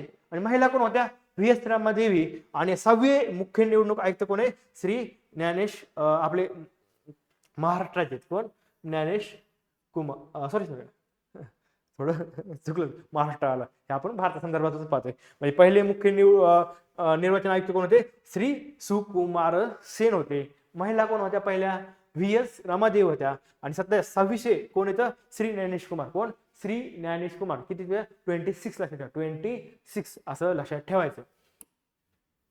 आता भारतीय राज्यघटनेतील कोणत्या अनुच्छेद राज्य विधिमंडळ संबंधित आहे तर लक्षात ठेवा 168. डायरेक्ट लक्षात ठेवा, हे कलम आपण नंतर घेणार होतं, सध्या तात्पुरतं लक्षात ठेवा 168. राज्य विधिमंडळ संबंधित कलम कोणतं आहे, अनुच्छेद 168. किती, अनुच्छेद 168. 168 अनुच्छेद 108. तात्पुरतं लक्षात ठेवा. हे राज्य विधिमंडळाची कलम, न्यायालयाची कलम सर्व मी नंतर घेणार आहे. राज्याच्या महाअधिवक्तेची निवड करण्याचा अधिकार खालीपैकी कोणाला आहे तर लक्षात ठेवा मित्रांनो, पहिला ऑप्शन आहे मुख्यमंत्री, दुसरा आहे राज्यपाल, तिसरा आहे राज्य निर्वाचन आयुक्त, चौथा आहे राज्य लोकसेवा आयोग. तर लक्षात ठेवा, राज्याच्या महाअधिवक्तेची निवड करण्याचा अधिकार खालीपैकी कोणाला आहे तर लक्षात ठेवा, राज्यपालाला आहे. आणि महाअधिवक्तेचा कलम किती, आर्टिकल 165 आहे. किती, 165 लक्षात ठेवा. आणि हा काय असतो, महाधिवक्ता असतो राज्यातील सर्वोच्च कायदा अधिकारी. काय सर, राज्यातील सर्वोच्च कायदा अधिकारी असतो. महाधिवक्ता कलम 165. आणि हे कोणी केली, निवड कोणी केली, राज्यपालानं. मग मर्जी कोणाची, राज्यपालाची मर्जीनुसार असतो पदावर राहतो. आणि त्याला वेतन भत्ते मानधन. म्हणजे लक्षात ठेवा, निवड कोणी केली, राज्यपालानं. मग तो कोणानुसार वागणार, राज्यपालानुसार म्हणजे राज्यपालाची मर्जीनुसार, राज्यपालाची मर्जी. आणि मानधन कोण देणार? राज्यपाल देणार. म्हणजे सगळं काय आहे? निवड राज्यपाल, मानधन राज्यपाल, मर्जी कोण? राज्यपाल. असं लक्षात ठेवा महाधिवक्त्या संदर्भात. तर लक्षात ठेवा आपल्याला माहिती प्रत्येक राज्याचे राज्यपाल आता कोणाला म्हणजे पात्रता काय ते लक्षात ठेवा. प्रत्येक राज्याचे राज्यपाल उच्च न्यायालयाचे न्यायाधीश म्हणून नियुक्त होण्यास पात्र असलेल्या व्यक्तीला राज्याचे महाधिवक्ता म्हणून नियुक्त करतील. म्हणजे पात्रता काय आहे? उच्च न्यायालयाचे न्यायाधीश होण्याची पात्रता पाहिजे. कोणाची? उच्च न्यायालयाची न्यायाधीश होण्याची पात्रता. पात्रता ती कशी? महाधिवक्ता म्हणजे काय? सर्वोच्च कायदा अधिकारी. सर्वोच्च कायदा अधिकारी मग स्टेटमध्ये सगळ्यात मोठं काय असतं? हायकोर्ट. मग हायकोर्ट मधील न्यायाधीश बरोबर. मग असं लक्षात ठेवा म्हणजे उच्च न्यायालयाचे न्यायाधीश असं लक्षात ठेवा. मग पात्रता कोणाची पाहिजे? सगळ्यात टॉपला कोण असतं? हायकोर्ट राज्यामध्ये. मग तिथले कोण टॉपला असतात? तिथले न्यायाधीश असतात. मग सर्वोच्च कायदा अधिकारी महाधिवक्ता आहे. मग महाधिवक्ताची पात्रता काय असायला पाहिजे? तिथली सर्वोच्च जी आहे ती असल्या पाहिजे. सर्वोच्च म्हणजे हायकोर्टचे न्यायाधीशाच्या नियुक्त होण्यास पात्र असलेली व्यक्ती. नंतर आहे आता कोण येत लक्षात ठेवा महाधिवक्ता? डॉक्टर बिरेंद्र सराफ आहेत. डॉक्टर बिरेंद्र सराफ आणि त्यांनी आता सध्या राजीनामा दिलेला आहे. नंतर आहे 62 खालीलपैकी कोणत्या राज्यात द्विग्रही राज्य विधिमंडळ आहे? खालीलपैकी कोणत्या राज्यात द्विग्रही विधिमंडळ आहे? तर लक्षात ठेवा मित्रांनो ऑप्शन डायरेक्ट सांगतो. 4 नंबरचा ऑप्शन आहे आंध्र प्रदेश, बिहार, कर्नाटक, महाराष्ट्र, तेलंगणा आणि उत्तर प्रदेश. काय? आंध्र प्रदेश, बिहार, कर्नाटक, महाराष्ट्र, तेलंगणा आणि उत्तर प्रदेश आहे. लक्षात ठेवा. आता लक्षात कसं ठेवायचं? माऊ लक्षात ठेवा फक्त. माऊ, माऊ म्हणजे मावशी. MAU माऊ. काय? माऊ. तीनच अल्फाबेट लक्षात ठेवा. माऊ मावशी. मावशी म्हणजे महाराष्ट्राची मावशी कोण? असं लक्षात ठेवा कर्नाटक. आंध्राची कोण? तेलंगणा. UPची कोण? बिहार. आपल्याला सवय ना महाराष्ट्र कर्नाटक, UP बिहार, तेलंगणा आंध्र प्रदेश तेलंगणा. कारण आंध्र प्रदेश मधून बाहेर कोण निघले? तेलंगणा. असं लक्षात ठेवा. आपल्या सवय असते UP बिहार, आंध्र प्रदेश तेलंगणा, महाराष्ट्र कर्नाटक असं लक्षात ठेवायचं. म्हणजे काय? महाराष्ट्राची मावशी कर्नाटक, UPची मावशी बिहार आणि आंध्र प्रदेशची मावशी तेलंगणा. लक्षात ठेवण्यासाठी असं करायचे माऊ मावशी. M फॉर महाराष्ट्र महाराष्ट्राची मावशी कर्नाटक. A फॉर आंध्र प्रदेश आंध्र प्रदेशची मावशी तेलंगणा. U फॉर उत्तर प्रदेश आणि उत्तर प्रदेशची मावशी बिहार. असं लक्षात ठेवू शकता. नंतर आहे घटनेतील अनुच्छेद 154 प्रमाणे घटनेने राज्याचे सर्व कार्यकारी अधिकार कोणाकडे सोपवले आहेत? तर लक्षात ठेवा डायरेक्ट उत्तर सांगतो राज्यपालांकडे सोपवलेले आहेत. हे नंतर आपण डिस्कस करू. घटनेतील अनुच्छेद 154 प्रमाणे घटनेने राज्याचे सर्व कार्यकारी अधिकार कोणाकडे सोपवले आहेत? राज्यपालाकडे सोपवलेले आहेत. जिल्हा न्यायाधीशाची नियुक्ती कोणाद्वारे होते? तर लक्षात ठेवा राज्याचे राज्यपाल. लक्षात ठेवा राज्याचे राज्यपालाद्वारे जिल्ह्याची न्यायाधीशाची नियुक्ती होते. आपण ह्याबद्दल पुढे डिस्कस करणार. त्यामुळे हे आता सध्या फास्ट घेतोय. जिथं सध्या गरज आहे तिथं मी एक्सप्लेन करणार आहे. हे पण एक्सप्लेन करणार आहे पण सध्या नाही. पुढे रेफरन्स येईल त्या क्वेश्चनचा त्यावेळेस आपण एक्सप्लेन करूयात. आता 65 क्वेश्चन. घटनेच्या कोणत्या अनुच्छेदामध्ये प्रत्येक उच्च न्यायालय हे अभिलेख न्यायालय असे स्पष्ट करण्यात आले? काय? प्रत्येक उच्च न्यायालय हे अभिलेख न्यायालय असे स्पष्ट करण्यात आले. तर आर्टिकल 215. किती? आर्टिकल 215 मध्ये अभिलेख न्यायालयाबद्दल बोललेलं आहे. उच्च न्यायालय हे अभिलेख न्यायालय असेल असे आर्टिकल 215 मध्ये बोललं गेलं आहे. आता आपल्याला बघायचं आहे सायन्सचे क्वेश्चन. तर पहिला क्वेश्चन आता बघूयात आपण. योग्य उदाहरणासह शेवाळ गटवळ जुळवा याबद्दलचा हा क्वेश्चन आहे. 1 मिनिट 30 सेकंदाचा ब्रेक घेतलो.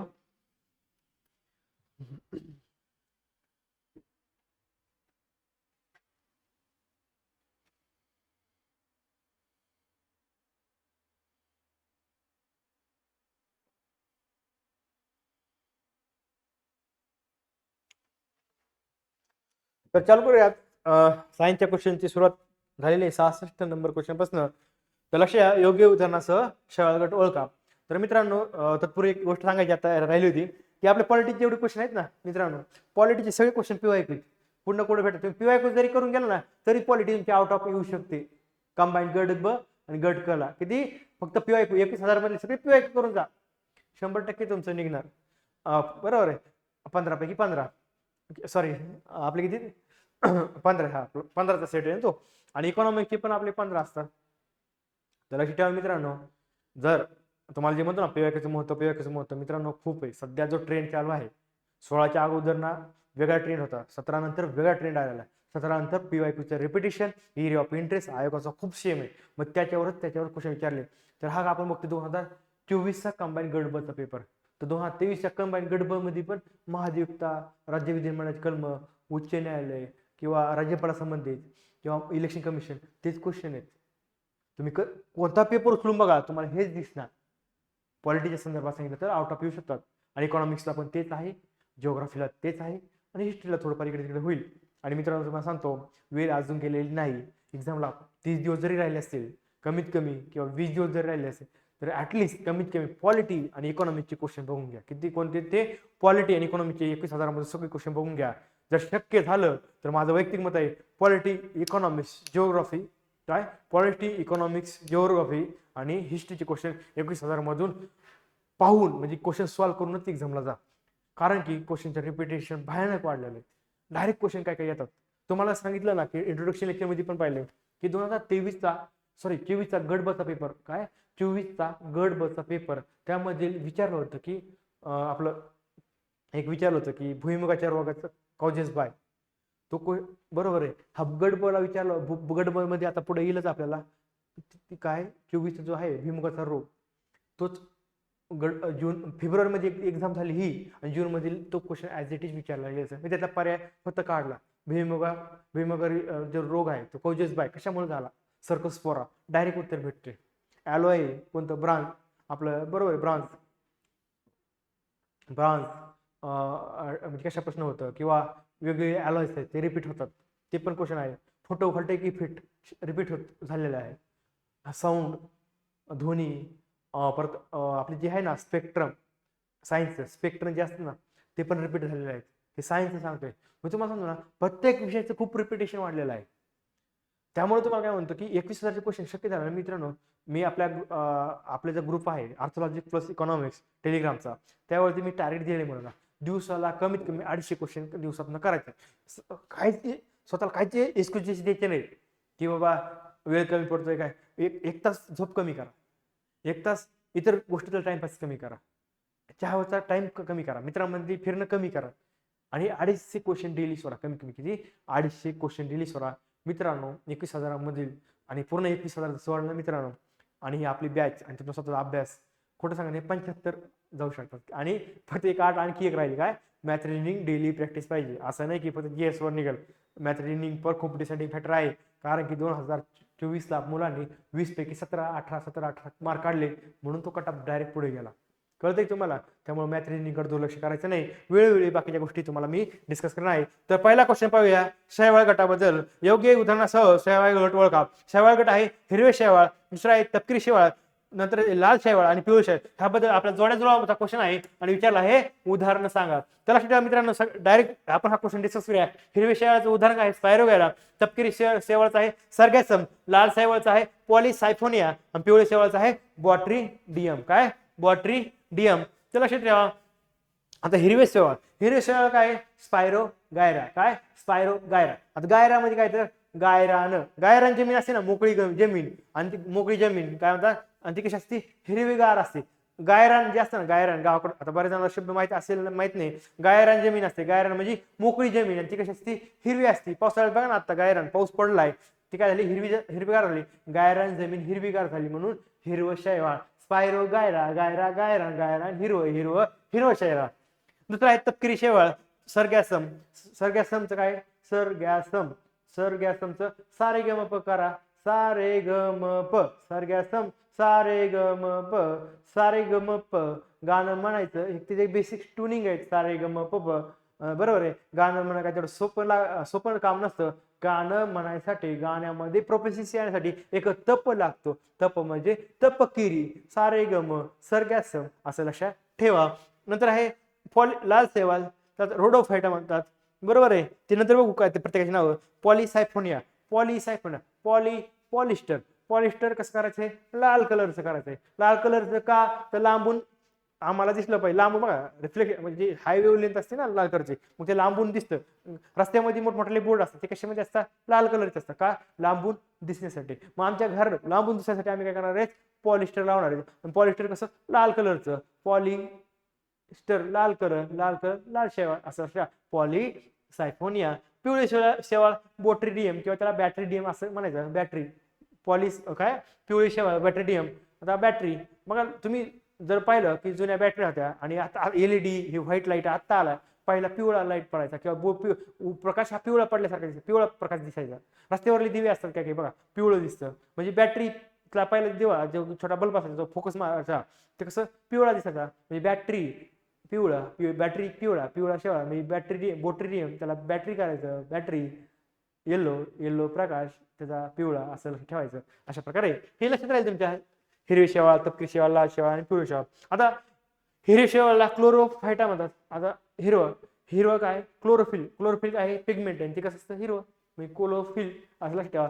हिरवं झॅन्थोफिल, झॅन्थोफिल हे येलो पिगमेंट आहे, येलो झॅन्थो येलो, झॅन्थोफिलचं मग एक्स वाय लक्षात ठेवा, एक्स वाय, एक्स झॅन्थोफिलचा X Y yellow, X Y xanthophyll Y X Y, X झॅन्थोफिलचा एक्स वाय येलो, येलो लक्षात ठेवा. Rhodophyta red, rhodophyta red, red red R for red आणि road R for rhodophyta असं लक्षात ठेवा. आणि दुसरं आहे फिओफायसी, फिओफायसी तपकिरी काय फिओफायसी, त्याला ब्राऊन अल्गी पण म्हणतात. काय ब्राऊन अल्गी लक्षात ठेवा. बीपी लक्षात ठेवा, BP brown algae, brown phaeophyceae, brown phaeophyceae BP बरोबर, ब्राऊन फिओफायसी असं लक्षात ठेवा. आणि आता लक्षात ठेवा मित्रांनो, शेवाळावर नेहमी क्वेश्चन विचारलेला आहे, तर लक्षात ठेवा algae belongs to different groups. काय algae belongs to different group म्हणजे आपल्याला जे 5 किंगडम सिस्टम आहे, मोनेरा, प्रोटिस्टा, ॲनिमल, प्लांट आणि फंगाय, हे 5 किंगडम सिस्टम आहे. त्यातले 3 किंगडम मध्ये तुम्हाला अल्गी सापडते. तर ती लक्षात ठेवा कोणकोणते, मोनेरामध्ये ब्ल्यू ग्रीन अल्गी, काय ब्ल्यू ग्रीन अल्गी, प्रोटिस्टामध्ये युग्लिनोफाइट्स, काय युग्लिनोफाइट्स, आणि त्याला किंवा ब्राऊन, आणखी ब्राऊन अल्गी पण त्यामध्ये आहे, ब्राऊन अल्गी आता जे पाहिले ते, किंवा डायटम्स हे प्रोटिस्टामध्ये आहेत. आणि प्लांटीमध्ये काय ग्रीन आणि रेड अल्गी, काय ग्रीन आणि रेड अल्गी. म्हणजे लक्षात जर विचारलं algae belongs to which kingdom, तर लक्षात 3 किंगडम्स मध्ये बिलॉंग करते, मोनेरा, प्रोटिस्टा आणि काय प्लांटी. मोनेरा, प्रोटिस्टा आणि प्लांटी. मोनेरा मध्ये एक्झाम्पल काय ब्ल्यू ग्रीन अल्गी, प्रोटिस्टाचं काय आहे युग्लिनोफाइट्स, काय युग्लिनोफाइट्स आणि डायटम्स, आणि काय दुसरं कोणतं आहे ब्राऊन अल्गी. आणि नंतर प्लांटीचं काय ग्रीन आणि रेड अल्गी आहे. अशा प्रकारे आपण बघितलंय. आता आपल्याला मित्रांनो क्लासिफिकेशनवर नेहमी क्वेश्चन येतात, आपलं थोडं क्लासिफिकेशन बघू कसं आहे. आणि हे क्लासिफिकेशन आपण नेहमी पाहत राहणार आहे, कारण की नेहमी क्वेश्चन येतात. त्यामुळे सध्या एक थोडक्यात आपण हे डिस्कस करूयात, बाकीचं नंतर आपण आणखी परत प्रोकॅरियोट, युकॅरियोटिक काय असतं किंवा ते एक्झाम्पल काय ते डिटेल पाहूयात. आता फक्त जस्ट बघूयात क्लासिफिकेशन.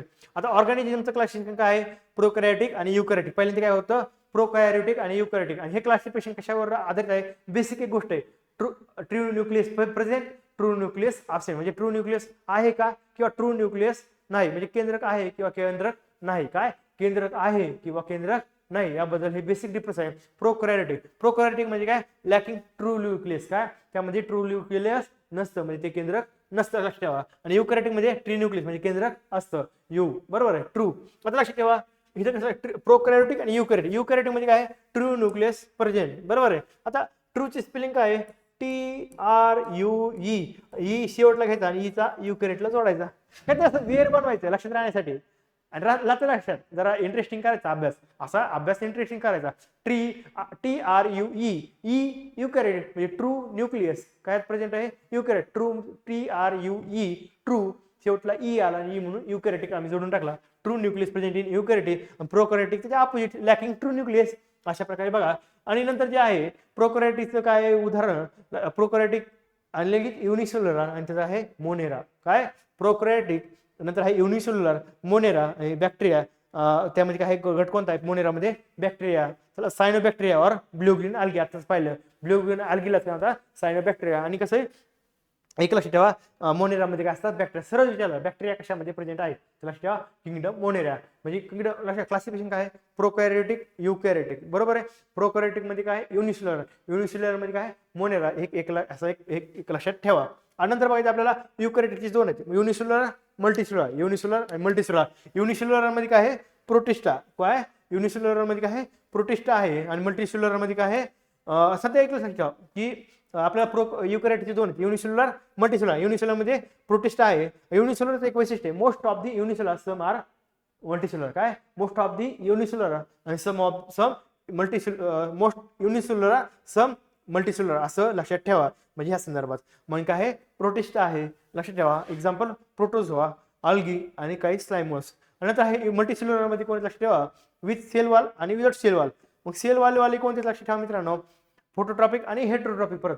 आणि फोटोट्रॉपिक मध्ये काय आहे प्लांटी आणि दुसरं आणि हेटेरोट्रॉपिक मध्ये फंगाय. आणि प्लांटी मध्ये आहे सेल वॉल, सेल वॉल बनलेली असते सेल्युलोजने, आणि फंगाईमध्ये सेल वॉल बनलेली असते कायटिनने. ट्री, फ्लॉवर आणि ग्रासेस हे प्लांटीमध्ये असतात, आणि फंगाईमध्ये काय असतात मशरूम, यीस्ट आणि मोल्ड्स. आणि सेल वॉल नसलेले कोणते ॲनिमल्स आहे म्हणजे आपण, पण त्यामध्ये काय ह्युमन, इन्सेक्ट्स आणि मॅमल अशा प्रकारे हे आपण पाहू शकतो. म्हणजे हे थोडं कन्फ्युज झालं असणार आहे, कारण होतंय कन्फ्युज, टेन्शन घ्यायचं नाही, मी आहे ना. पहिल्यांदा ऑर्गॅनिझमचं क्लासिफिकेशन काय, प्रोकॅरियोटिक, युकॅरियोटिक, बरोबर आहे.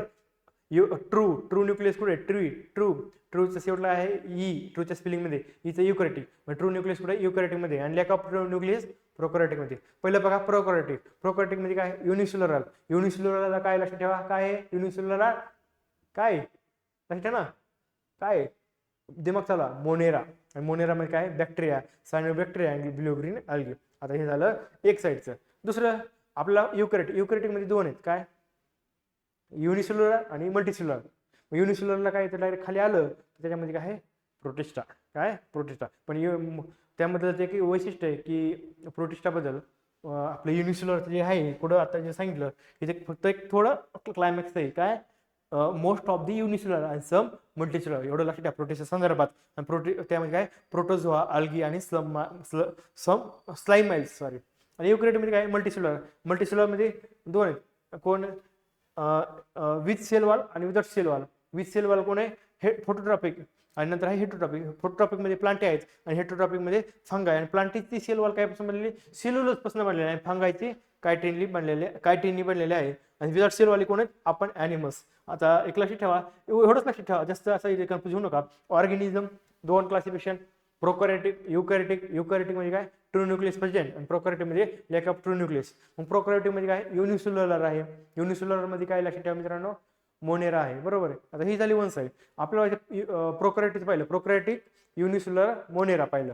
आता दुसरं आहे युकॅरियोटिकमध्ये काय लक्षात ठेवा, आपल्याला पाहायचं की युनिसेल्युलरमध्ये काय आहे प्रोटिस्टा, फक्त हे जे क्लायमॅक्स आहे काय मोस्ट ऑफ दी युनिसेल्युलर, बरोबर आहे, सम आर मल्टीसेल्युलर, बरोबर. हे झालं.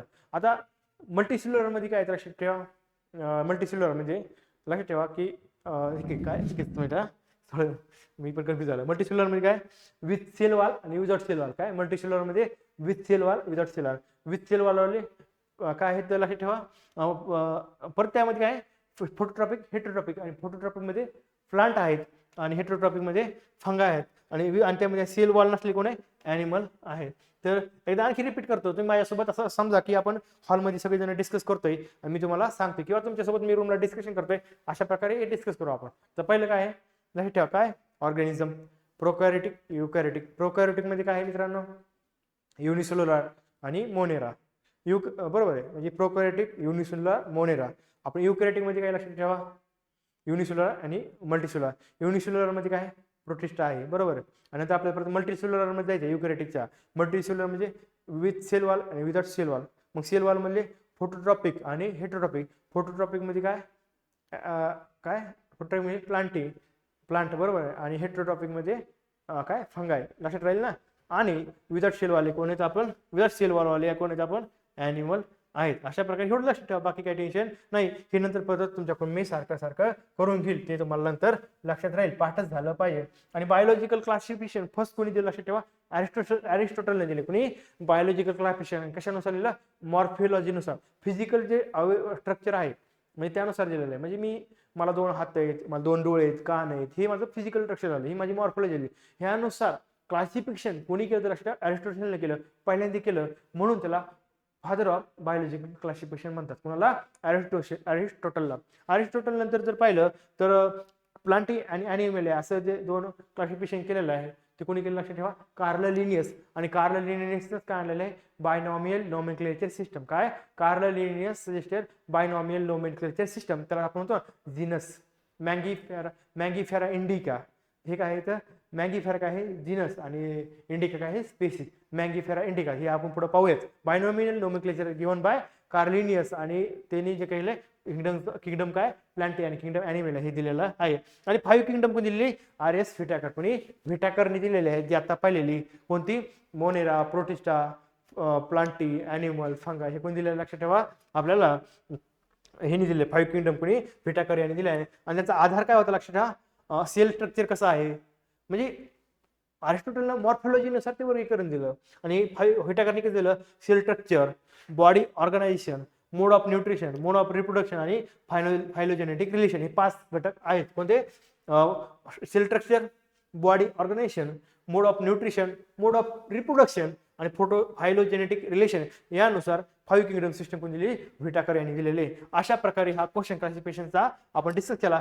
आणखी पुढे आपण जसं जसं रेफरन्स येतील क्वेश्चनचे क्लासिफिकेशनचे त्यावेळेस आणखी आपण हे डिस्कस करू. ठीक आहे. 67 नंबरचा क्वेश्चन आहे, खालीलपैकी कोणाला फळ पिकवणारे संप्रेरक असे म्हणतात? तर लक्षात ठेवा, डायरेक्ट उत्तर सांगतो. ह्याचं नाव ह्याचं काय आहे? इथिलीन. कोण? इथिलीनला काय म्हणतात? फळ पिकवणारे संप्रेरक असे म्हणतात, इथिलीन. तर लक्षात ठेवा मित्रांनो, तर आपल्याला ऑप्शन मध्ये काय? ऑक्सिन आहे, जिबरलिन आहे आणि सायटोकायनिन.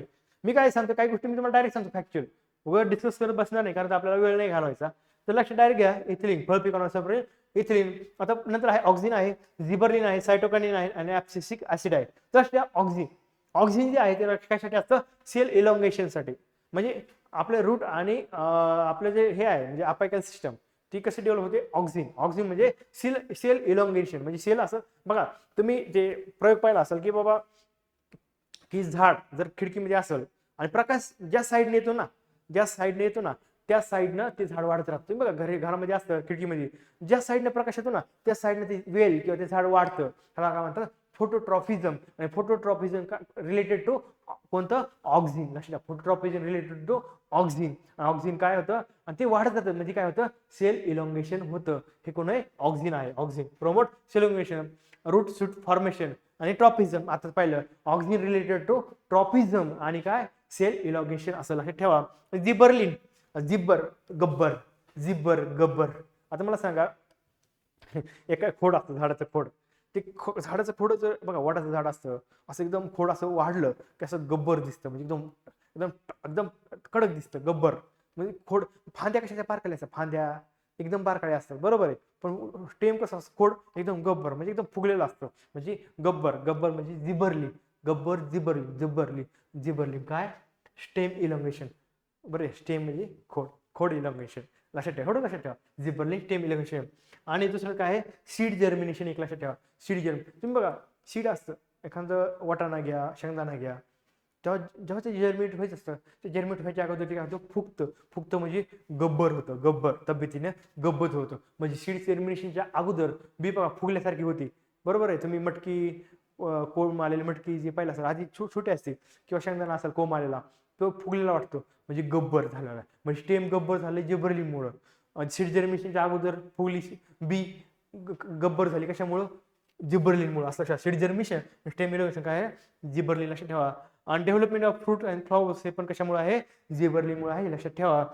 आता सायटोकायनिन स्टिम्युलेट सेल डिव्हिजन. सायटोकायनिनचा सी घ्या, सेल डिव्हिजनचा सी घ्या. Cytokinin C for cell division, C for cytokinin, C for cell division असं लक्षात ठेवा. आणि त्याचं काय आहे? Present aging of plant parts. म्हणजे काय करतं की prevent aging of plant part. म्हणजे काय होतं की cytokinin cell division, vitamin C for vitamin C for cytokinin, C for cell division.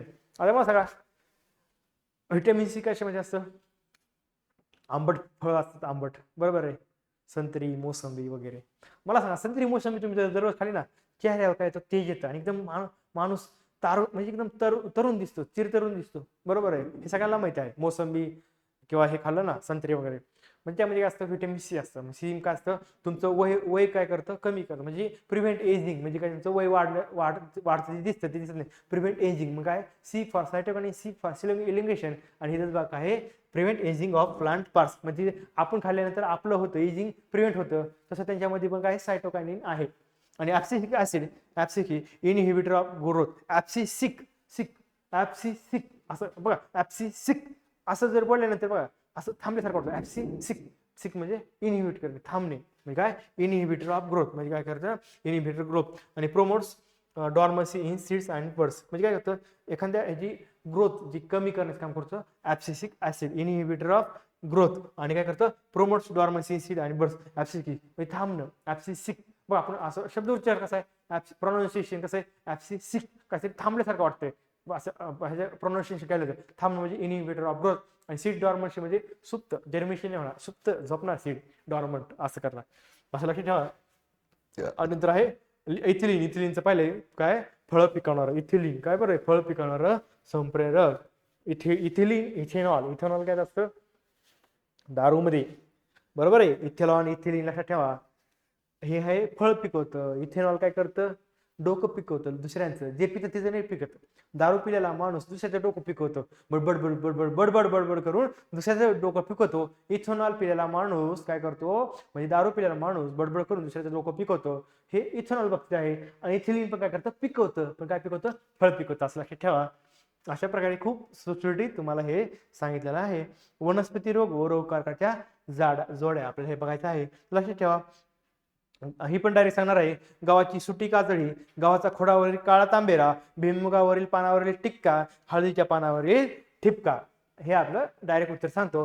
गव्हाची सुटी काजळी, गव्हाचा खोडावरील काळा तांबेरा, भुईमुगाच्या पानावरील टिक्का, हळदीच्या पानावरील ठिपका. आता गव्हाची सुटी काजळी, काजळी सुटी सुटी सुटी काजळी. काजळी म्हणजे सुट्टी, एकदम पावडर सारखी सुट्टी सुट्टी काजळी. ती काय करायची लक्षात ठेवा, गोष्टी काही जण काय करतात, खातात. असं लक्षात ठेवा. काही जण म्हणतात असं सुट्टी काजळी खातात. काय, गव्हाची सुट्टी काजळी. काय, काही जण गव्हाची सुट्टी काजळी खातात. असं लक्षात. सुट्टी काजळी खातात. सुट्टी आहे म्हणून ती खातात. म्हणजे सुट्टी ना, सुटसुटीत आहे खाण्याला. गव्हाची सुट्टी काजळी ही सुटसुटीत आहे म्हणून खातात.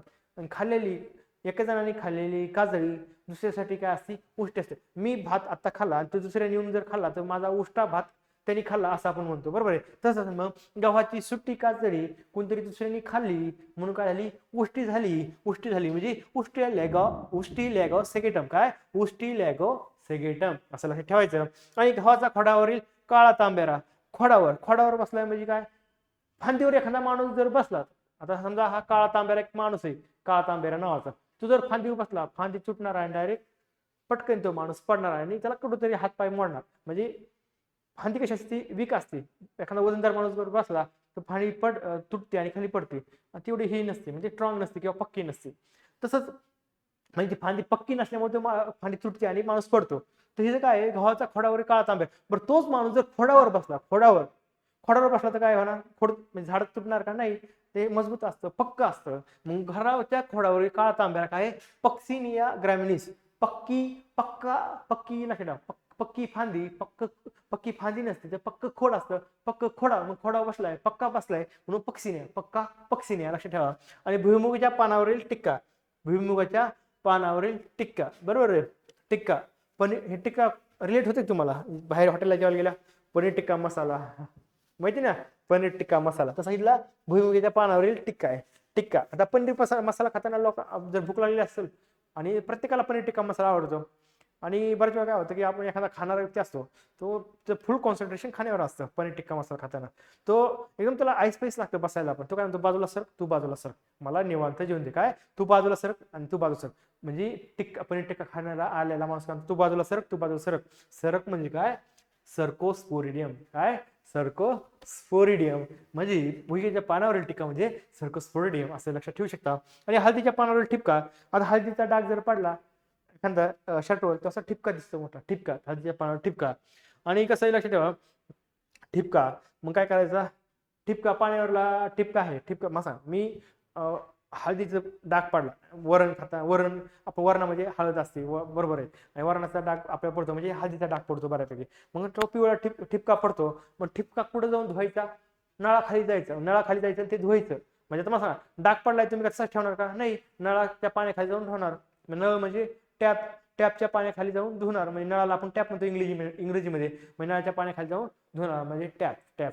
लक्षात ठेवा, टॅप म्हणजे काय, हळदीच्या पानावरील ठिपका कुठं जाणार, टॅप म्हणजे टॅफ्रिना मॅक्युलिस. टॅफ्रिना मध्ये येतोय टॅप, आहे का, टॅफ्रिना टॅप. ठिपका पडलाय, पुढे धुणार आहे मी नळाच्या पाण्याखाली म्हणजे टॅपच्या पाण्याखाली.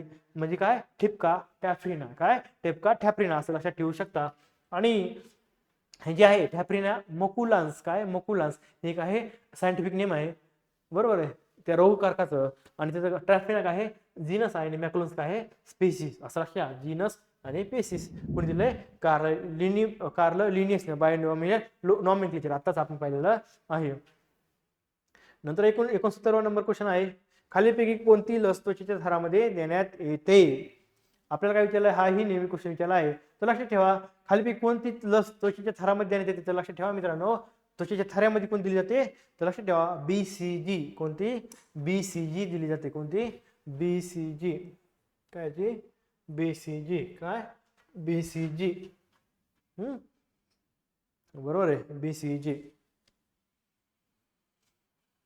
एकच मिनिट हा. आता हा क्वेश्चन पूर्ण आपण एक्सप्लेन करू. म्हणजे कोणती लस त्वचेच्या थरामध्ये देण्यात येते. लक्षात ठेवा BCG. आता राज्य सेवा मुख्य परीक्षेमध्ये कोणतरी विचारलाय की BCG चा लॉंग फॉर्म काय. काय BCG चा लॉंग फॉर्म काय. लक्षात ठेवा बॅसिलस कॅलमेट गुरियन. काय? Bacillus Calmette Guerin. आणि BCG ची लस आहे कशासाठी आहे. प्रिव्हेंट टीबी प्रिव्हेंट करण्यासाठी आहे. आणि काय लक्षात ठेवा जी टीबी जी होती कशामुळे होतं. Mycobacterium tuberculosis. काय? मायकोबॅक्टेरियम ट्युबरक्युलोसिस ह्याच्यामुळे होते. Caused by Mycobacterium tuberculosis. म्हणजे टीबी कशामुळे होतो. मायकोबॅक्टेरियम ट्युबरक्युलोसिस होतं. आणि जे लस असते, लस म्हणजे ते एक लाईव्ह कल्चर असतं, म्हणजे जे जिवंत विषाणू असतं. काय लक्षात ठेवा मायकोबॅक्टेरिया बोव्हिस. मायकोबॅक्टेरिया बोव्हिस. आणि लक्षात ठेवा हुचा जो कार्यक्रम आहे टीबी कंट्रोल करण्यासाठीचा, त्याला काय आहे. DOTS directly observe treatment short course. हाही क्वेश्चन विचारला आहे. टीबी कंट्रोलसाठी कोणता कार्यक्रम आहे. तर डॉट्स आहे directly observe treatment short course. काही ठिकाणी असं विचारलं की डॉट्सचा लॉंग फॉर्म सांगा. ते आता आपण बघितलंच आहे. आणि आपल्यामध्ये आहे revised national TB control programme 1997. काय? Revised national TB control programme 1997. त्यामध्ये आपल्याला काय केलं, टीबी कंट्रोलसाठी आपण प्रोग्राम राबवला होता. आणि इंडिया नेशन वाईड कव्हरेज आपण टीबी कंट्रोलसाठी 2006 पर्यंत आपण कंप्लीट केलेलं आहे. आता लक्षात ठेवा आपल्याला विचारलं होतं लस कोणती लस त्वचेच्या थरामध्ये दिली जाते. तर लक्षात ठेवा BCG. आणि BCG चा लॉंग फॉर्म आहे बॅसिलस कॅलमेट गुरियन आहे. BCG कशासाठी. प्रिव्हेंट टीबी पासून संरक्षण करण्यासाठी. आणि मायकोबॅक्टेरियम. काय? मायकोबॅक्टेरियम ट्युबरक्युलोसिस मुळे टीबी होतो. आणि ती जी लस असते BCG त्यामध्ये लाईव्ह कल्चर म्हणजे जिवंत जे हे असतं, जे विषाणू असतं, म्हणजे ह्या प्रकारचा लाईव्ह कल्चर जी लस बनवली असते त्यामध्ये कोणाचं असतं. लक्षात ठेवा मायकोबॅक्टेरियम बोव्हिस असतं. काय? मायकोबॅक्टेरियम बोव्हिस असतं असं लक्षात ठेवा. आणि टीबी कंट्रोलसाठी हुचा कोणता कार्यक्रम आहे. DOTS directly observe short. बरं काय? Directly observe treatment short course आहे. आणि लक्षात ठेवा 1997 ला revised national TB control programme राबवला गेला. आणि 2006 पर्यंत आपण नेशन वाईड हे काय टीबी कंट्रोल प्रोग्राम राबवला गेला आहे. नेशन वाईड कधीपर्यंत पोहोचलो. 2006 पर्यंत हे नेशन वाईड आपण पोहोचलो आहे. आता बघा लक्षात ठेवा नंतर आहे टीटी आहे. तर लक्षात ठेवा टीटी कशामुळे होतो. तर टीटीचा लॉंग फॉर्म आहे टिटॅनस टॉक्साइड. आपल्याला विचारलं शकतं टीटीचा लॉंग फॉर्म काय. Tetanus toxoid. प्रिव्हेंट टीटी म्हणजे टीटी ही लस आहे ती कशासाठी आहे. टिटॅनस जो आहे टिटॅनस होतो ना टिटॅनस साठी टीटी आहे. काय? टिटॅनस साठी टिटॅनस साठी काय आहे. लक्षात ठेवा टिटॅनस पासून प्रिव्हेंट होण्यासाठी कोणती लस आहे. टीटीची लस आहे. त्याला म्हणतात टिटॅनस टॉक्साइड. काय? Tetanus toxoid prevent TT. आणि टिटॅनस लस काय म्हणतात. अनदर नेम काय. लॉक जॉ. काय? लॉक जॉ. आणि त्याचं काय लक्षात ठेवा कॉजेस बाय क्लॉस्ट्रिडियम टिटॅनी. काय? Clostridium tetani. म्हणजे टीटी जे आहे आपण म्हणतो ना लोखंड वगैरे लागल्यानंतर तुम्ही टीटीचं इंजेक्शन घ्या. टीटी म्हणजे टिटॅनस टॉक्साइड. आणि ते काय करतं प्रिव्हेंट करतं. कशापासून प्रिव्हेंट करतं. टिटॅनस पासून प्रिव्हेंट करतं. आणि टिटॅनसला काय म्हणतात लॉक जॉ म्हणतात. लक्षात ठेवा. आणि क्लॉस्ट्रिडियम टिटॅनीमुळे काय होतं टीटी होतो. काय? क्लॉस्ट्रिडियम टिटॅनीमुळे टीटी होतो. लक्षात ठेवा. नंतर लक्षात जपानीज इन्सेफेलायटिस. बस जपानीज इन्सेफेलायटिस आहे व्हायरस आहे. जपानीज इन्सेफेलायटिस व्हायरस कॉज्ड बाय काय काय लक्षात ठेवा कॉज्ड बाय काय जपानीज इन्सेफेलायटिस व्हायरस. लक्षात ठेवा तो कशामुळे होतो. लक्षात ठेवा कुलेक्स मॉस्किटो चावल्यामुळे होतो. काय? Culex mosquito. काय? कुलेक्स मॉस्किटो चावल्यामुळे जपानीज इन्सेफेलायटिस होतो. आणि दुसरं आहे येलो फिवर. येलो फायर कायमुळे होतो. आर्बो व्हायरस होतो. आणि आर्बो व्हायरस मुळे होतो. आणि येलो फिवर एडिस इजिप्ती डासामुळे होतो. काय? एडिस डासामुळे होतो. तर लक्षात ठेवा मित्रांनो आपलं BCG पाहिलं. जपानी इन्सेफेलायटिस व्हायरस कशामुळे होतो. लक्षात ठेवा जपानी इन्सेफेलायटिस व्हायरस काय व्हेक्टर बघा आधी कुलेक्स मॉस्किटो म्हणजे जपानीचा इन्सेफेलायटिस काय कुलेक्स मॉस्किटो आहे. आणि येलो फिवरचा कोण आहे एडिस इजिप्ती. कोण? एडिस इजिप्ती हा डास आहे. म्हणजे जपानी इन्सेफेलायटिस कोणत्या डासामुळे होतो सांगा ना कोणत्या. Culex mosquito. काय? Culex mosquito. आणि येलो फिवर काय म्हणतो Aedes aegypti. Aedes aegypti yellow fever त्याला म्हणतात पित्त ज्वर. अशा प्रकारे हे आपण थोडक्यात डिस्कशन केलं आहे. आणि पुढे आल्यानंतरही आपण थोडंफार याचा रेफरन्स घेऊ. आता बायोमेडिकल कचरा रंगीत कोरडी पिशवी वापरून वेगळा केला जातो. काय? बायोमेडिकल कचरा रंगीत कोरडी पिशवी वापरून वेगळा केला जातो आणि सुरक्षितपणे त्याची विल्हेवाट लावली जाते. कोणती रंगीत कोरडी पिशवी मानवी शरीर कचऱ्यासाठी वापरली जाते? आपल्याला लक्ष द्या. बायोमेडिकल कचरा तुम्ही दवाखान्यामध्ये गेला बघा, तिथं पिवळ्या मोठमोठ्या पिशवी असतात, काळ्या असतात, हिरव्या असतात, ग्रीन असतात. पण त्याच्यामध्ये वेगवेगळा कचरा हा केला जातो, सेग्रिगेट केला जातो. तर आपल्याला विचारलं की मानवी शारीरिक कचरा म्हणजे समजा काही जणांचे अवयव असतात, अवयव काढला, समजा एखाद्याचं बोट आहे ते खराब झालं, मग त्याला काही जणांना गँग्रीन होतं, मग ते गँग्रीन झाल्यामुळे ते काय करतात, ते बोट समजा हाता बोटाला गँग्रीन झालाय, गँग्रीन, मग ते बोट काढावं लागतं. मग बोट काढून पुढं पण फेकून द्यायचं का? नाही. मग त्याला विशिष्ट एक पिशवी असते, त्या पिशवीमध्ये टाकलं जातं. मग ते काय आहे, आणि काय होतं की ते बोट आहे जर इकडे तिकडे पडलं तर लोकांना काय होईल, इन्फेक्शन होईल. इन्फेक्शनमुळे लोकांना आजार होते. ते होऊ नये म्हणून त्याचं सिग्रिगेशन व्यवस्थित करून जे योग्य विल्हेवाट लावण्यासाठी त्याला कोणत्या पिशवीमध्ये टाकलं जातं? त्याला लक्षात ठेवा, त्याला लक्षात ठेवा, कोणत्या? पिवळ्या पिशवीमध्ये. काय? पिवळ्या पिशवीमध्ये. काय मध्ये? पिवळ्या पिशवीमध्ये टाकलं जातं. सरळ सरळ लक्षात ठेवा, येलो बॅग आहे. आता नंतर आहेत रेड बॅग, ब्लू बॅग, नंतर आहे ब्लॅक बॅग आणि ग्रीन बॅग. तर वेगवेगळे कलर आहेत, लक्षात 5 पाहिले, येल्लो, रेड, ब्ल्यू, ब्लॅक आणि ग्रीन. येल्लो माहिती, येल्लो, येल्लो कशासाठी? लक्षात ठेवा, येल्लो म्हणजे इन्फेक्शियस वेस्ट. येल्लो म्हणजे काय? Infectious waste non plastic. मग नॉन प्लास्टिक काय आहे? इन्फेक्शियस वेस्ट नॉन प्लास्टिक मध्ये काय येतं? ह्युमन ऑर्गन येतात, ह्युमन ऑर्गन येतात. आणि दुसरं जे आहे मित्रांनो, रेड.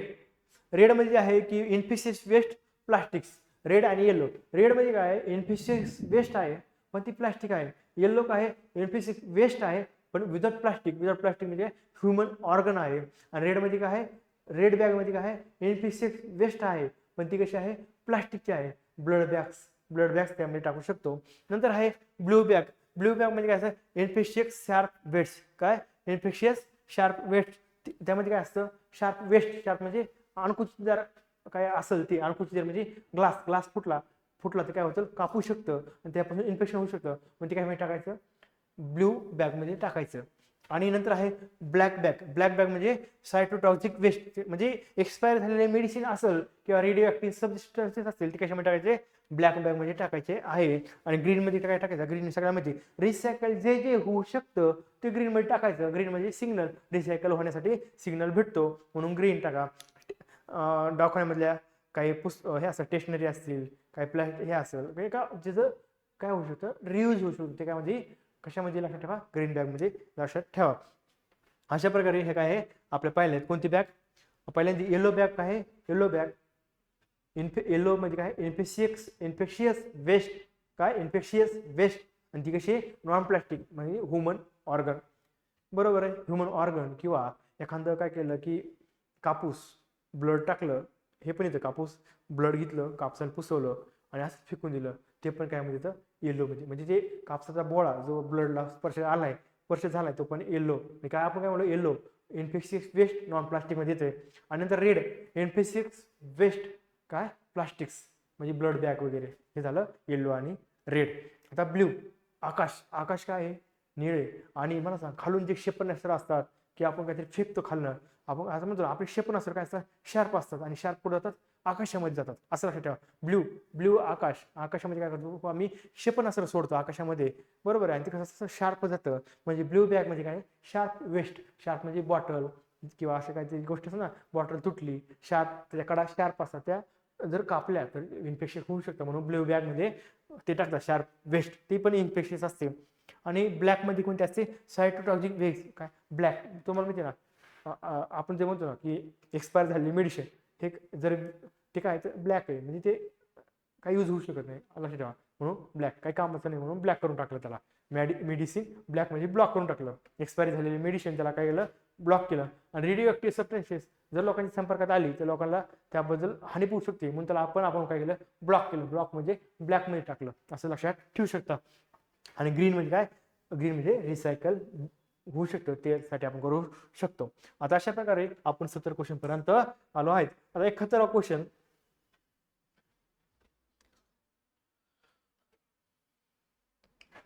आता 71वा क्वेश्चन. आहारातील प्रथिनांची कमतरता कोणत्या आजारास कारणीभूत आहे? पहिला आहे वातरोग, दुसरा आहे मधुमेह, तिसरा आहे क्वाशियोकर आणि नंतर आहे पार्किन्सन. तर लक्षात ठेवा आहारातील प्रथिनांची कमतरता कोणत्या आजारास कारणीभूत आहे तर लक्षात ठेवा मित्रांनो क्वाशियोरकर आहे. नेहमी विचारतात क्वाशियोरकर आणि मॅरॅस्मस.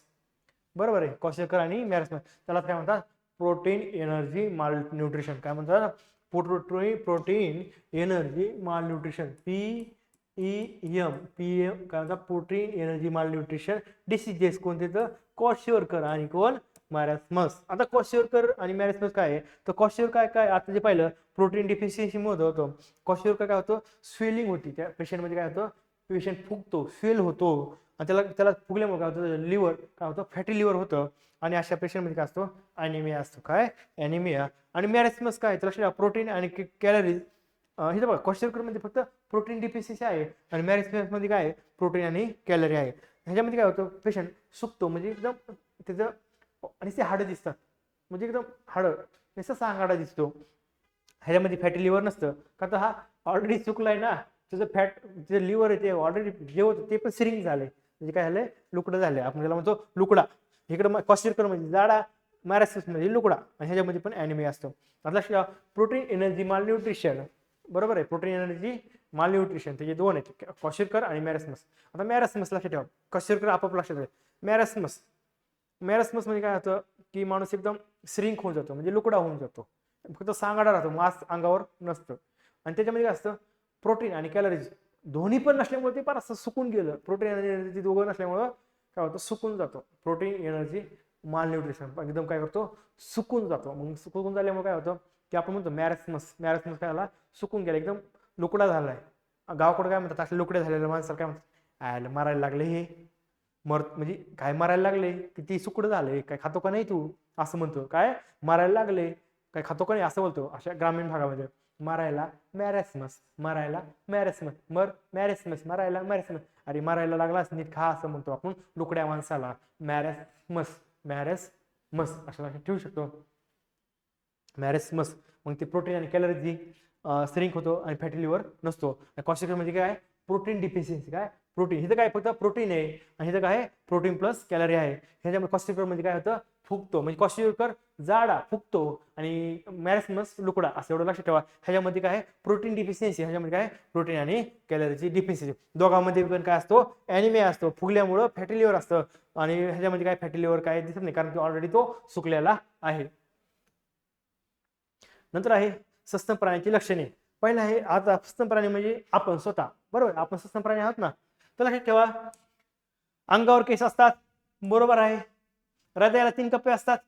आपल्याला 3 कप्पे आहेत का 4 कप्पे ना हृदयाला म्हणून हे चुकीचं आहे. मादीमध्ये स्तनग्रंथी असतात बरोबर आहे. स्तनग्रंथी असतात मादीमध्ये. काही सस्तन प्राणी अंडी घालतात बरोबर आहे हे पण बरोबर आहे. आणि त्याचं एक्सेप्शन काय तर लक्षात ठेवा काही सस्तन प्राणी अंडी घालतात प्लॅटिपस आणि इकिनाडा. काय प्लॅटिपस आणि इकिनाडा हे सस्तन आहेत पण काय करतात अंडी घालतात हे एक्सेप्शन आहे. अशा प्रकारे जर पाहिलं त्याचं उत्तर काय अकड. सस्तन प्राण्यांची लक्षणे अंगावर केस हृदयाला 3 कप्पे नाही तर किती 4 कप्पे असतात. मादीमध्ये स्तनग्रंथी असतात आणि काही सस्तन प्राणी अंडी घालतात आणि कोणकोणते एकिनास काय प्लॅटिपस आणि इकिनाडा काय प्लॅटिपस आणि इकिनाडा. लक्षात ठेवा हा क्वेश्चन होता 72 नंबरचा. नंतर आपल्याला बघायचं आहे 73 नंबरचा क्वेश्चन सेम आहे. पायसेस या वर्गामध्ये मासे मरतात कारण की पायसेस या वर्गामध्ये मासे मरतात कारण की ते पूर्णतः जलीय जीवनामध्ये रूपांतरित झालेले आहेत बरोबर आहे. त्यांना हृदयाचे 3 कप्पे असतात चूक आहे. ते शीत रक्ताचे प्राणी आहेत बरोबर आहे आणि त्यांच्या शरीरावर खवले असतात बरोबर आहे. म्हणजे काय पायसेस म्हणजे माशांमध्ये काय असतं ते पूर्णतः जलीय जीवनामध्ये रूपांतरित झाले आहेत.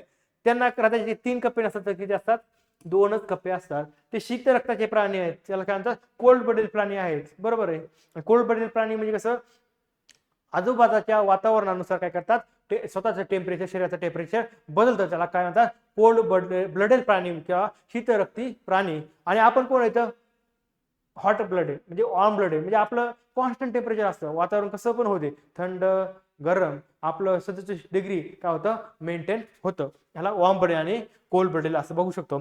आणि त्याच्या शरीरावर काय असतं खवले असतात हे काय बरोबर आहे. म्हणजे आपल्याला अशा प्रकारे हे जर पाहिलं अकड बरोबर होतं.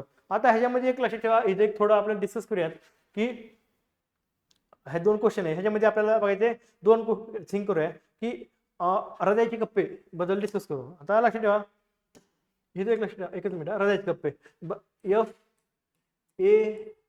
FARBC एम एफ आय 2 3 3 4 4 सगळा F A R B M FAR B M लक्षात ठेवा FAR B M F for fish A for amphibia R for reptiles B for birds M for mammals त्याचे आद्य अक्षर आपण लिहिले F A R B M आणि खाली लिहिलेले दोन काय लिहिले एफच्या खाली 2 ए आरच्या खाली 33 आणि बी एमच्या खाली 4 म्हणजे एचा एफचा 2 एचा 3 आरचा 3 बीचा 4 एमचा 4 F A R B M असं लक्षात 5 अक्षर लक्षात ठेवा F A R B M FAR B M F fish A amphibia R reptiles B birds M mammals आणि खालचं काय 2 3 3 4 4 2 3 3 4 4 2 33 44 2 33 44 F A R B M लिहायचं आणि खाली लिहायचं प्रत्येक खाली 2 3 3 4 4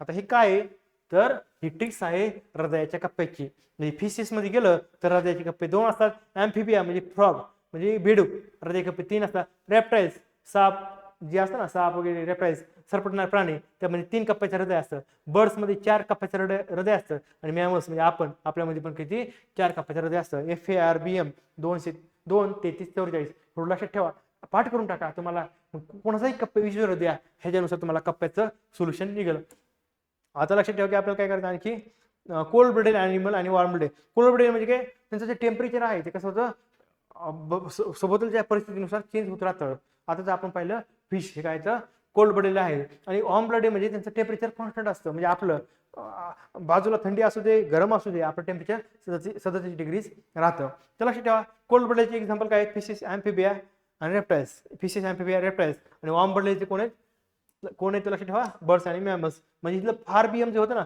एफ ए आर फक्त एफ ए आर काय म्हणजे कोल्ड मध्ये आहे काय एफ ए आर कोल्ड मध्ये आहे आणि बी एम काय मध्ये आहे वॉर्म ब्लडेड म्हणजे फिशेस ॲम्फिबिया रेप्टाइल काय म्हणजे कोल्ड मध्ये आहे आणि बी एम काय आहे बर्ड्स आणि मॅमल्स वॉर्म ब्लडेड मध्ये आहे अशा प्रकारे एवढं तुम्ही लक्षात ठेवू शकता ट्रिक्स स्वरूपात आता हायड्राच्या नेमॅटोब्लास्ट मध्ये सापडणाऱ्या विषयाचे नाव सांगा तर डायरेक्ट सांगतो हिप्नोटॉक्सिन कुठे सापडतं लक्षात ठेवा हायड्राच्या नेमॅटोब्लास्ट मध्ये काय हायड्राच्या नेमॅटोब्लास्ट मध्ये आपल्याला हिप्नोटॉक्सिन सापडतं काय हिप्नोटॉक्सिन कुठे सापडतं लक्षात ठेवा मित्रांनो हायड्राच्या नेमॅटोब्लास्ट मध्ये तर लक्षात ठेवा आपल्याला हे डायरेक्ट पाठ करून ठेवा रिपीट जर क्वेश्चन झाला तर हिप्नोटॉक्सिन कुठं सापडतं तर हायड्राच्या नेमॅटोब्लास्ट मध्ये सापडतं तर लक्षात ठेवा आपल्याला एक बघायचं की फायलम किंगडम ॲनिमलचे काय आपल्याला फायलम बघायचे कोणतेही बघा लक्षात ठेवा फोरिफेरा ते 10 फायलम आहेत ना porifera coelenterata platyhelminthes aschelminthes annelida arthropoda mollusca echinodermata hemichordata आणि कॉर्डेटा हे काय आपल्याला 10 फायलम बघायचे आणि 10 फायलांचे एक एक्झाम्पल बघायचे आणि फायलांचे ट्रिक्स बघायचे आपल्याला जर विचारलं तर आपल्या लक्षात आलं पाहिजे बरोबर काही क्वेश्चन आले सोपे हे क्वेश्चन अशानुसार सुटतात तर लक्षात ठेवा porifera coelenterata platyhelminthes aschelminthes annelida arthropoda mollusca echinodermata hemichordata आणि कॉर्डेटा त्याची ट्रिक्स अशी पोक्को फोन असतो ना पोक्को नावाचा मोबाईल फोन आहे काय त्याचं सिरीज कोणती पोक्को फोनची 10 सिरीज आहे आणि ती कशी एकदम फ्लॅट पातळ फोन आहे आणि कसं आहे कोणाला सांगतोय आपण हे अण्णाला सांगतोय अण्णाला कोण सांगतोय आम्ही सांगतो पोक्कोचा फोन आहे 10 सिरीजचा तो कसा आहे फ्लॅट आहे आताच्या लोकांना एकदम पातळ फोन आवडतो पण फ्लॅट आहे आणि हे कोण सांगतं हा पोकोचा 10 सीरीजचा फोन फ्लॅट आहे पातळ आहे हे कोण सांगतंय अण्णाला कोण सांगतंय अण्णाला आम्ही सांगतो अण्णाला की पोक्को 10चा फोन जो आहे तो काय आहे एकदम फ्लॅट आहे म्हणजे ट्रिक्स आहे पोक्को 10 फ्लॅट असतो अण्णा काय पोक्को 10 फ्लॅट असतो अण्णा अमेह सांगतो अमेहचं काय करा अमेह तर लक्षात ठेवा पोक्को पोरिफेरा सीओ सिलेंड्रेटा पोक्कोचं पुईओ पोरिफेरा सिलेंड्रेचा सीओ 10चं टिनो काय सॉरी 10 बाजूला ठेवा सध्या 10 आपला एक सिरीजचा ह्याचं काय हे नाही ट्रिक्स मध्ये त्याला घेऊ नका बरोबर पोक्को मोबाईल हे 10 बाजूला काढा सध्या बरं का पोक्को फोन फ्लॅट असताना 10 बाजूला करू नका सिरीज विसरून जा पोक्को मोबाईल फोन फ्लॅट असतो अण्णा आम्ही सांगतो Poco P O porifera C O coelenterata फ्लॅटचं प्लॅटी हेल्मिथिस असतोचं अस्की हेल्मिथिस, अन्नाचं annelida, P O porifera, C O coelenterata, फ्लॅटचं फ्लॅटी हेल्मिथिस, असतोचं अस्की हेल्मिथिस, अन्नाचं ॲनेलिडा, अमेयचं काय लक्षात ठेवा, अमेहचं काय लक्षात ठेवा, अमेहचं एचं अर्थेपोडा, यमचं मोलुस्का, ईचं इकायनोडर्मेटा, याचं हेमिकॉर्डेटा, असं लक्षात ठेवा. आणि शेवटी कॉर्डेटा लक्षात ठेवा. म्हणजे लक्षात ठेवा पोरिफेरा, सीओ सिलेंट्रेटा, फ्लॅटचं फ्लॅटी हेल्मिथिस, असतोचं अस्केल हेल्मिथिस, अन्नाचं ॲनेलिडा, एचं अर्थपोडा, यमचं मोलुस्का, ईचं इकायनोडर्मेटा, हेचं हेमिकॉर्डेटा, आणि शेवटी कॉर्डेटा लक्षात ठेवा. अशा प्रकारे 10 ट्रिक स्वरूपात राहतील. पोक्को मोबाईल फोन फ्लॅट असतो अण्णा, हे कोण सांगतंय, अमेह सांगतो. कोण, अमेह, असं लक्षात ठेवाय. थोडा नाकावर जोर द्यायचा. पोरिफेराचं उदाहरण आहे स्पॉन्जेस, त्याला काय म्हणतात, पोरिफेरा उदाहरण आपण फास्ट बघू. पोरिफेराचं स्पॉन्जेस आहे. सिलेंट्रेटाचं काय आहे, जेलीफिश आणि हायड्रा. म्हणजे आता जे हायड्रा कशामध्ये येतो, सिलेंट्रेटामध्ये येतो. मग सिलेंट्रेटामध्ये आणखी काय आहे, जेलीफिश आहे. जेलीफिश हे फिश मध्ये नाही, तर लक्षात ठेवा सिलेंट्रेटामध्ये आहे. काय, सिलेंट्रेटामध्ये आहे, लक्षात ठेवा. प्लॅटी हेल्मिथिस, प्लॅनरिया आणि लिव्हर फ्रुट्स, काय, प्लॅनरिया आणि लिव्हर फ्रुट. ॲस्की हेल्मिथिस त्यालाच नेमेटोडा म्हणतात, ते काय, ॲस्कॅरिस. ॲनेलिडामध्ये काय, अर्थवर्म किंवा लीच आहे. आर्थ्रोपोडामध्ये स्पायडरस आहे किंवा बरोबर कॉक्रोच. मोलुस्कामध्ये काय, स्नेल आणि ऑक्टोपस आहे. इकायनोडर्मेटामध्ये स्टार फिश आहे आणि सी अर्चिन्स आहेत. आणि हेमिकॉर्डेटामध्ये बॅलेनोग्लोसस आहे. कॉर्डेटामध्ये FARBM आहे, फिशेस, ॲम्फिबिया, रेप्टाइल्स, बर्ड्स आणि मॅमल. हे उदाहरणं आपण नंतर पाहूयात, जस्ट तुम्हाला आता सांगितले. आता फक्त ट्रिक्स आणि ही नावं लक्षात ठेवा, म्हणजे कन्फ्यूज होणार नाही. हळूहळू ते तुमचं डायजेस्ट होईल. हळूहळू थोडं खायचं, आता जास्त नाही खायचं. जास्त खाल्ल्यानंतर त्रास होईल. थोडं खाल्लं तर आपल्याला चांगलं डायजेस्ट होईल. मग आपलं बॅच पण असं थोडं करत आपण सगळ्या गोष्टी एक्सप्लेन करणार आहोत.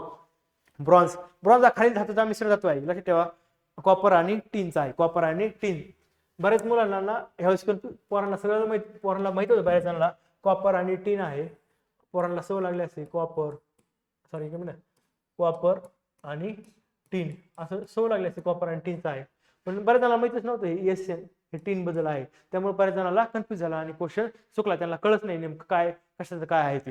लक्षात ठेवा कॉपर आणि टीन, लक्षात ठेवा मिश्र ब्रॉन्झ, काय, कॉपर आणि टीन. आणि दुसरं आहे ब्रास, काय, दुसरं आहे ब्रास. लक्षात ठेवा कॉपर आणि झिंक, काय, कॉपर आणि झिंक, काय, कॉपर आणि झिंक. तर लक्षात ठेवा CBZ गाडी असते, CBZ त्यामधला बास. CBZ गाडी घेतली, आता बास घरच्याला काही मागायचं नाही, काय, CBZ गाडी घेतली, आता काही बास, आता काही पुढं बास, आता पुढे काही मागायचं नाही. बास म्हणजे ब्रास, बीचा ब्रास. CBZ, C फॉर काय, कॉपर, आणि Z फॉर झिंक. CBZ, बीचा ब्रास, सीचा कॉपर, झेडचा झिंक, असं लक्षात ठेवू शकता. झेडचा झिंक. आणि दुसरं काय आहे, कॉपर आणि टीन, काय, कॉपर आणि टीन, ब्रॉन्झ. लक्षात ठेवा, सरळ लक्षात ठेवा. हे जर माहिती हे जाईल तर ते टीन जे आहे तो वापरते सेम आहे. टीन कोणाचं, ब्रॉन्झला देऊन टाकायचं, ब्रॉन्झला. कोणाला, ब्रॉन्झला. नाही, बरोबर आहे. बास, CBZ गाडी घेतली, आता घरच्याला काही मागायचं नाही. बासचं ब्रॉस, बरोबर आहे. ब्रास, बरोबर आहे. ब्रास, झेड फॉर झिंक आणि कॉपर. आणि टीन कोणाला देऊन टाकायचा, ब्रॉन्झला देऊन टाकायचा. आणखी काय अलॉय आहेत ते आपण नंतर डिस्कस करू. रासायनिक उद्योगामध्ये झिओलाइटचा उपयोग डायटॅक्स म्हणून करतात, त्याला ठेवा उत्प्रेरक. आता झिओलाइट काय, त्याला ठेवा मित्रांनो, झिओलाइट काय तर एक उत्प्रेरक आहे, बरोबर आहे. तेच विचारलंय ना आपल्याला, बरोबर आहे. झिओलाइटचा उपयोग कशा रासायनिक उद्योगामध्ये, रासायनिक उद्योगांमध्ये झिओलाइटचा उपयोग डायटॅक्स म्हणून करतात, तर लक्षात ठेवा उत्प्रेरक म्हणून करतात. आणखी काय करतात, ऍडसॉर्प्शन फॉर एअर आणि वॉटर, आणि वॉटर आणि एअर प्युरिफिकेशन साठी पण ह्याचा वापर होतो, आणि डिटर्जंट्स मध्ये पण ह्याचा वापर होतो. म्हणजे झिओलाइट युज्ड इन पुढं as a catalyst, as a purifier, as a, आणि डिटर्जंट्स मध्ये त्याचा वापर होतो. डबल जर क्वेश्चन रिपीट झाला, झिओलाइट युज्ड ॲज अ कॅटलिस्ट, त्याचा वापर वॉटर आणि एअर प्युरिफिकेशनसाठी होतो, आणि डिटर्जंटसाठी पण होतो. अशा ठेवा. ते काय असतं, झिओलाइट काय असतं, ॲल्युमिनियम सिलिकेटचं क्रिस्टलाइन हे असतं. ॲल्युमिनियम सिलिकेटचं क्रिस्टलाइन एक पदार्थ आहे, लक्षात ठेवा. आणि त्याचं कसं असतं, 3D फ्रेमवर्क आहे, काय, 3D फ्रेमवर्क आहे. एवढंच लक्षात ठेवा. हे एवढं एकच लक्षात ठेवा. म्हणजे आता जे सांगितलंय ना, तर उत्प्रेरक म्हणून वापर होतो, डिटर्जंटमध्ये वापर होतो. आणि दुसरं काय आहे, वॉटर आणि एअर प्युरिफिकेशन मध्ये पण वापर होतो. आणि ॲल्युमिनियम सिलिकेट एवढं लक्षात ठेवा. हे क्रिस्टलाइन एक सबस्टन्स आहे, लक्षात ठेवा. जास्त काही नाही करत. आता हा प्रॉब्लेम आहे खूप साधा सिंपल प्रॉब्लेम होता. आपल्याला कसं होतं की प्रॉब्लेम असलं की टेन्शन येतं, पण थोडं बेसिक कन्सेप्ट जर माहिती असेल ना, 10वी पर्यंत जर पुस्तकातले सोल्युशन सगळे जरी सोडवले तरी असे क्वेश्चन तुम्हाला म्हणजे प्रॉब्लेम जर सोडवले, प्रॉब्लेमचे सोल्युशन जरी पाहिले, वाचून जरी पाहिले तरी असले प्रश्न सोपे तुम्हाला सोडतात. पण आपल्याला कसं गणित दिसलं की भीती वाटते. काय गणित दिसलं की भीती वाटते. ठीक आहे मित्रांनो, आपल्याला गणितात 20 पैकी 12 प्लस काढायचे आहेत. त्याची स्ट्रॅटेजी आपण गणित आणि बुद्धिमत्तेचे प्रश्न डिस्कस करूयात. मित्रांनो, थोडा एक माझा प्रॉब्लेम होत असेल, तुम्हाला बोलताना माझे काही अक्षर तुम्हाला कळत नसतील, हळूहळू त्याच्यावर मी काम करत आहे. थोडं माझं बोलणं फास्ट असल्यामुळं काही अक्षर बोलताना तुम्हाला काही बोललेलं कळतच नाही, तेवढं थोडं ऍडजस्ट करा. थोडा स्पीड कमी करून तेवढं बघा की मी काय बोललो होतो, असं पण करू शकता. पण ठीक आहे, हळूहळू डेव्हलपमेंट करणार आहे आणि होईल ते हळूहळू. बरोबर आहे, ते थोडं लहानपणापासून सवय फास्ट बोलण्याची, त्यामुळे थोडा तो प्रॉब्लेम आहे माझा. आता लक्षात ठेवा, 100% अभिक्रिया आणि पुनर्प्राप्ती लक्षात घेऊन फॉर्मॅल्डिहाइडच्या 2 मोल पासून किती ग्रॅम हायड्रोजन मिळू शकेल, असा हा प्रश्न आहे. अणुभार हायड्रोजनचा 1 आहे, सी चा 12 आहे, ओ चा 16 आहे. अशा प्रकारे हा आपल्याला प्रश्न पाहायचा आहे. तर लक्षात ठेवा मित्रांनो, तर ह्याच्यामध्ये काय करायचं, एक लक्षात ठेवा की आपल्याला काय विचारलेलं की 100% अभिक्रिया आणि पुनर्प्राप्ती लक्षात घेऊन फॉर्मॅल्डिहाइडच्या 2 मोल पासून किती ग्रॅम हायड्रोजन मिळू शकेल. तर लक्षात ठेवा, एक लक्षात ठेवा की स्टेप 1 लक्षात ठेवा की determine the number of moles of hydrogen in formaldehyde. आता फॉर्मॅल्डिहाइडचा फॉर्म्युला काय आहे, SCHO. मग त्यातले किती करायचे, फॉर्मॅल्डिहाइड मध्ये नंबर ऑफ मोल्स किती जाते पहिल्यांदा बघायचं. तर SCHO 1 मॉलिक्युल मध्ये, फॉर्मॅल्डिहाइडच्या 1 मॉलिक्युल मध्ये हायड्रोजन किती, SCHO त्याचा फॉर्म्युला आहे ना. SCHO मध्ये 1 मॉलिक्युल मध्ये 2 हायड्रोजन आहेत, बरोबर, HHS. मग त्यामुळे काय, त्याच्या 2 आणि त्यामध्ये 2 हायड्रोजन असल्यामुळे काय, त्यामध्ये काय 2 मोल्स ऑफ हायड्रोजन ॲटम्स, काय 2 हायड्रोजन ॲटम्स असल्यामुळं काय 2 मोल्स ऑफ हायड्रोजन ॲटम्स. ही पहिली स्टेप मध्ये झालं की त्यामध्ये किती 2 मोल्स ऑफ हायड्रोजन ॲटम्स आहेत ह्याच्यामध्ये. आणि दुसरी स्टेप मध्ये काय, calculate the total moles of hydrogen from 2 moles of formaldehyde. पहिल्यांदा 1 मोल मध्ये किती 2 मोल्स ऑफ हायड्रोजन आहेत. तर फॉर्मॅल्डिहाइड 2 मोल्स ऑफ म्हणजे एका मॉलिक्युल मध्ये फॉर्मॅल्डिहाइडच्या 2 मोल आहेत. मग 2 मॉलिक्युल मध्ये किती, 2 गुणिले 4, 2 बेदुनी 4, म्हणजे काय 2 मॉलिक्युल्स ऑफ फॉर्मॅल्डिहाइड म्हणजे किती होतील, 4 मोल्स ऑफ हायड्रोजन. नाही पहिल्यांदा काय केलं की 2 हायड्रोजन ॲटम्स आहेत त्यामध्ये, किती 2. मग त्यामुळे काय, त्यामध्ये किती, मग त्यामध्ये किती मोल्स हायड्रोजन आहे, 2 हायड्रोजन ॲटम्स आहेत. आणि त्यामध्ये काय आलं, 2 मोल्स हायड्रोजन ॲटम्स त्यामध्ये आहेत. लक्षात ठेवा, म्हणजे 2 हायड्रोजन ॲटम्स आहेत एका फॉर्मॅल्डिहाइड मध्ये आणि 2 मोल्स ऑफ हायड्रोजन ॲटम्स आपण बघू शकतो. म्हणजे 2 हायड्रोजन ॲटम्स आहेत म्हणून 2 मोल्स आपण त्यामध्ये काय घेतलं, 2 मोल्स ऑफ हायड्रोजन. म्हणजे एका मॉलिक्युल मध्ये 2 मोल्स ऑफ हायड्रोजन आहे, 2 मॉलिक्युल मध्ये किती, त्या डबल होईल ना, म्हणजे 4 मोल्स ऑफ हायड्रोजन फॉर्मॅल्डिहाइड मध्ये आपल्याला सापडलं. आणि तिसऱ्यामध्ये काय करायचं की मोलर काय करायचं, आपल्याला convert moles of hydrogen into grams. म्हणजे 4 मोल्स आहेत ना, मग त्याच्यामध्ये ते कशामध्ये करायचं, ग्रॅम मध्ये कन्वर्ट करायचं. मग ॲटॉमिक वेट किती हायड्रोजनचं, 1, मग 1 गुणिले 4 असं जर केलं तर आपल्याला ते काय भेटेल, आपल्याला मोलार मास ऑफ हायड्रोजन भेटेल. आणि molar mass of hydrogen atom किती लक्षात ठेवा, ॲटॉमिक वेट 1 आहे, तर लक्षात 1 ग्रॅम पर मोल. मग आपल्याकडे किती मास ऑफ मोल्स किती, लक्षात ठेवा 4 मोल्स ऑफ हायड्रोजन आहे. म्हणजे एका मोलसाठी 1 ग्रॅम, तर 4 साठी 4 ग्रॅम असं लक्षात ठेवू शकतो. हे थोडं कन्फ्युज झालं असेल, थोडंफार लक्षात पण आलं नसेल. काही जणांच्या जर सायन्स चांगला असेल त्यांना हे लक्षात आलं पण असेल. ठीक आहे, टेन्शन घेऊ नका, अशा क्वेश्चन एखादा आला नाही ते चालेल. पण माझा म्हणणं आहे की काही स्किप करायचं नाही. शक्य झालं तर खालचे प्रॉब्लेम जस्ट ते 8वी 9वी 10वीचे जे पुस्तक आहे त्यातले हे सगळे प्रॉब्लेम फिजिक्स केमिस्ट्रीचे जस्ट ओव्हरलो करून घ्या. खूप साधा क्वेश्चन होता, फक्त मोल्स काढायचे होते, त्यावरून आपल्याला ते किती ग्रॅम आहे ते बघायचं होतं. तेव्हा उत्तर काय आहे, 4 ग्रॅम. किती, 4 ग्रॅम, हे लक्षात ठेवा. नंतर पाहिजे आपल्याला 78 नंबरचा क्वेश्चन. खालील विधाने चुकी बरोबर ते सांगायचे आपल्याला. काय, खालील विधाने चुकी बरोबर. सोलार पीव्ही तंत्रज्ञानामध्ये सूर्यापासून उत्सर्जित ऊर्जेचे सर्व विद्युत ऊर्जेत रूपांतर होते. यस, बरोबर आहे. ह्याला काय म्हणतात, सोलार पीव्ही म्हणजे पीव्ही म्हणजे फोटोव्होल्टाइक इफेक्ट. फोटोव्होल्टाइक इफेक्ट मध्ये काय होतं, सूर्यापासून उत्सर्जित ऊर्जेचे सर्व विद्युत ऊर्जेत रूपांतर होते. हे बरोबर आहे. आणि दुसरं स्टेटमेंट जे आहे मित्रांनो, दुसरं जे स्टेटमेंट आहे की सोलार औष्णिक तंत्रज्ञानामध्ये सूर्यापासून उत्सर्जित ऊर्जेचे उष्णता ऊर्जेत रूपांतर होते. बरोबर आहे, औष्णिकचं उष्णता ऊर्जेत रूपांतर होते. आणि जैविक पदार्थामध्ये फक्त नायट्रोजन असतो, तर हे चुकीचं आहे मित्रांनो. अ आणि ब बरोबर आहे. तिसरं का चुकीचं आहे, तर carbon hydrogen oxygen, carbon hydrogen oxygen आणि त्यासोबत काय असतं, नायट्रोजन, हे 4 घटक बायोमास मध्ये असतात. बायोमास काय आहे, सोलार पीव्ही काय ते आपण पुढे डिस्कस करणार आहोत. आणि सोलार रिलेटेड कोणत्या योजना आहेत ते आपण बघणार आहोत. सोलर रिलेटेड काही करंट इव्हेंट आहेत का, कोणतं गाव सोलर केलंय, किंवा सेंट्रल गव्हर्नमेंटचे काही प्रोग्राम असते, स्टेट गव्हर्नमेंटचे प्रोग्राम असते, ते आपण हे खूप मोठा आता इंडियन सोलर अलायन्स काय ते आपण पुढे डिस्कस करूयात. सध्या तात्पुरतं एवढंच लक्षात ठेवा.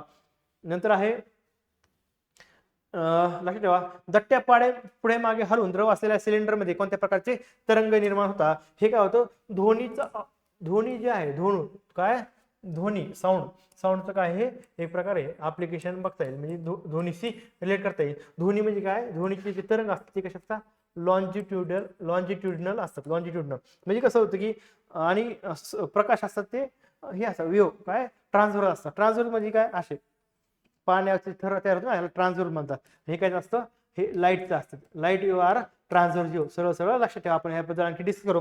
ध्वनी म्हणजे लॉन्जिट्युडिनल म्हणजे कसं, हे अशा ध्वनी असतो, हे काही असं असतं, कुठं कुठं खूप दाट असतं, कुठं कुठं असं पत्ते असतं, म्हणजे मागं पुढं आवाज तो पडतो साऊंडचा, तो असा रेअरफॅक्शन होतो. रेअरफॅक्शन, कॉम्प्रेशन, रेअरफॅक्शन, ते असं होतं. आणि हे कसं आहे, लाईनी सारखं दिसते म्हणून ट्रिक स्वरूपात लक्षात ठेवा. लाईन म्हणजे ध्वनी लाईनी सारखं दिसतात, म्हणजे लॉन्जिट्युडिनल वेव्हज. मग ते काय विचारलंय, दट्ट्या पुढे मागे हलवून द्रव असलेल्या सिलेंडर मध्ये कोणत्या प्रकारचे तरंग निर्माण होतात. आता सिलेंडर म्हणजे एक दट्ट्या असतो, म्हणजे पिस्टन असतो, तो काय करतात, मागं पुढे हलवतात. म्हणजे सरळ सरळ हे लक्षात ठेवा, मागं पुढे म्हणजे पिस्टन कसं हलवतात, इंजेक्शन असतं, इंजेक्शन आपण आत केलं तर ते लिक्विड पुढे सरकतं, मागं केलं तर मागं सरकतं. मग त्यामध्ये काय वेव्ह निर्माण होत नाही, फक्त काय होतं, मागं पुढं होतं, मागं पुढं. म्हणजे सिलेंडरमध्ये पण काय असतं, ते लिक्विड असतं, त्यामध्ये जो पिस्टन असतो ते फक्त मागं पुढं करतं, असं खालीवर करत नाही. मग मागं पुढं करतं म्हणजे काय, लॉन्जिट्युडिनल वेव्ह.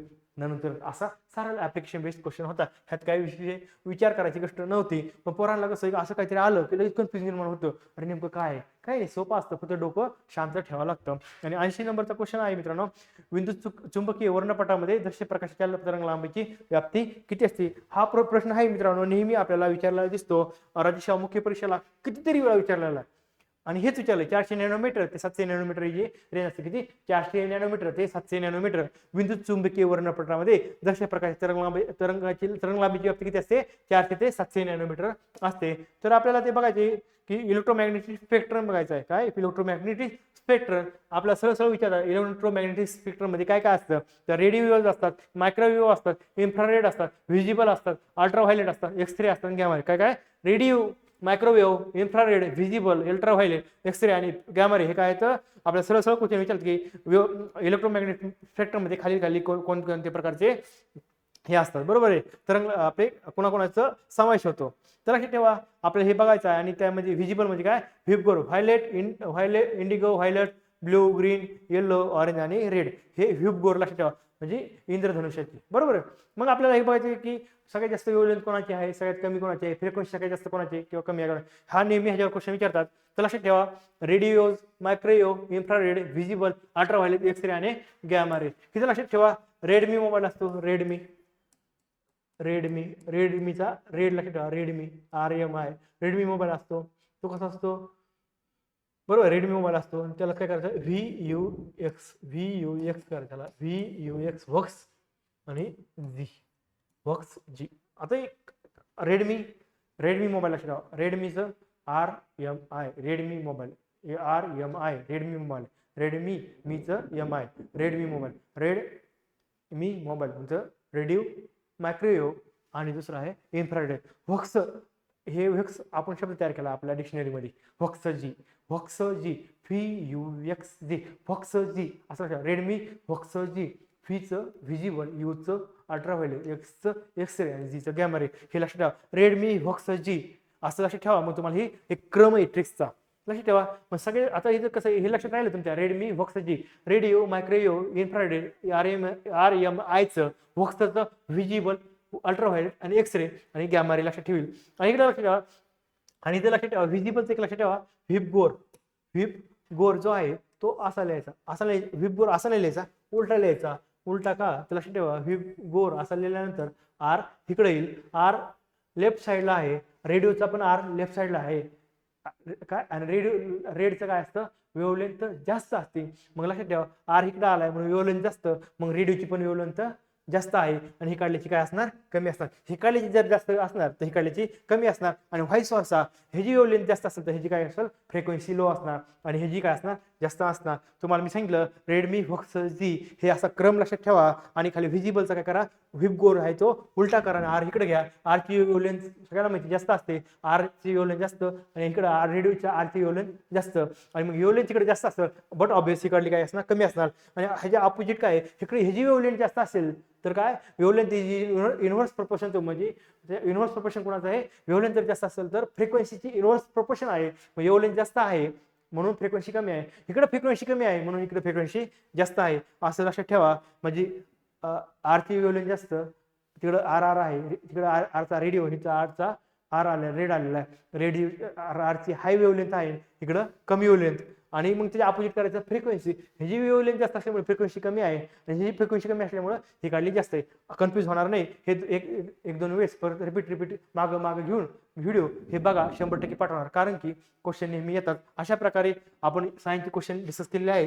आता पुढील क्वेश्चन राहिले आपले फक्त मॅथ आणि रिजनिंगचे कंबाईन गट ब 2024च्या पेपरमध्ये, ती क्वेश्चन आपण पुढे डिस्कस करणार आहोत पुढील लेक्चरमध्ये. ठीक आहे मित्रांनो, थांबतो इथंच. थँक्यू.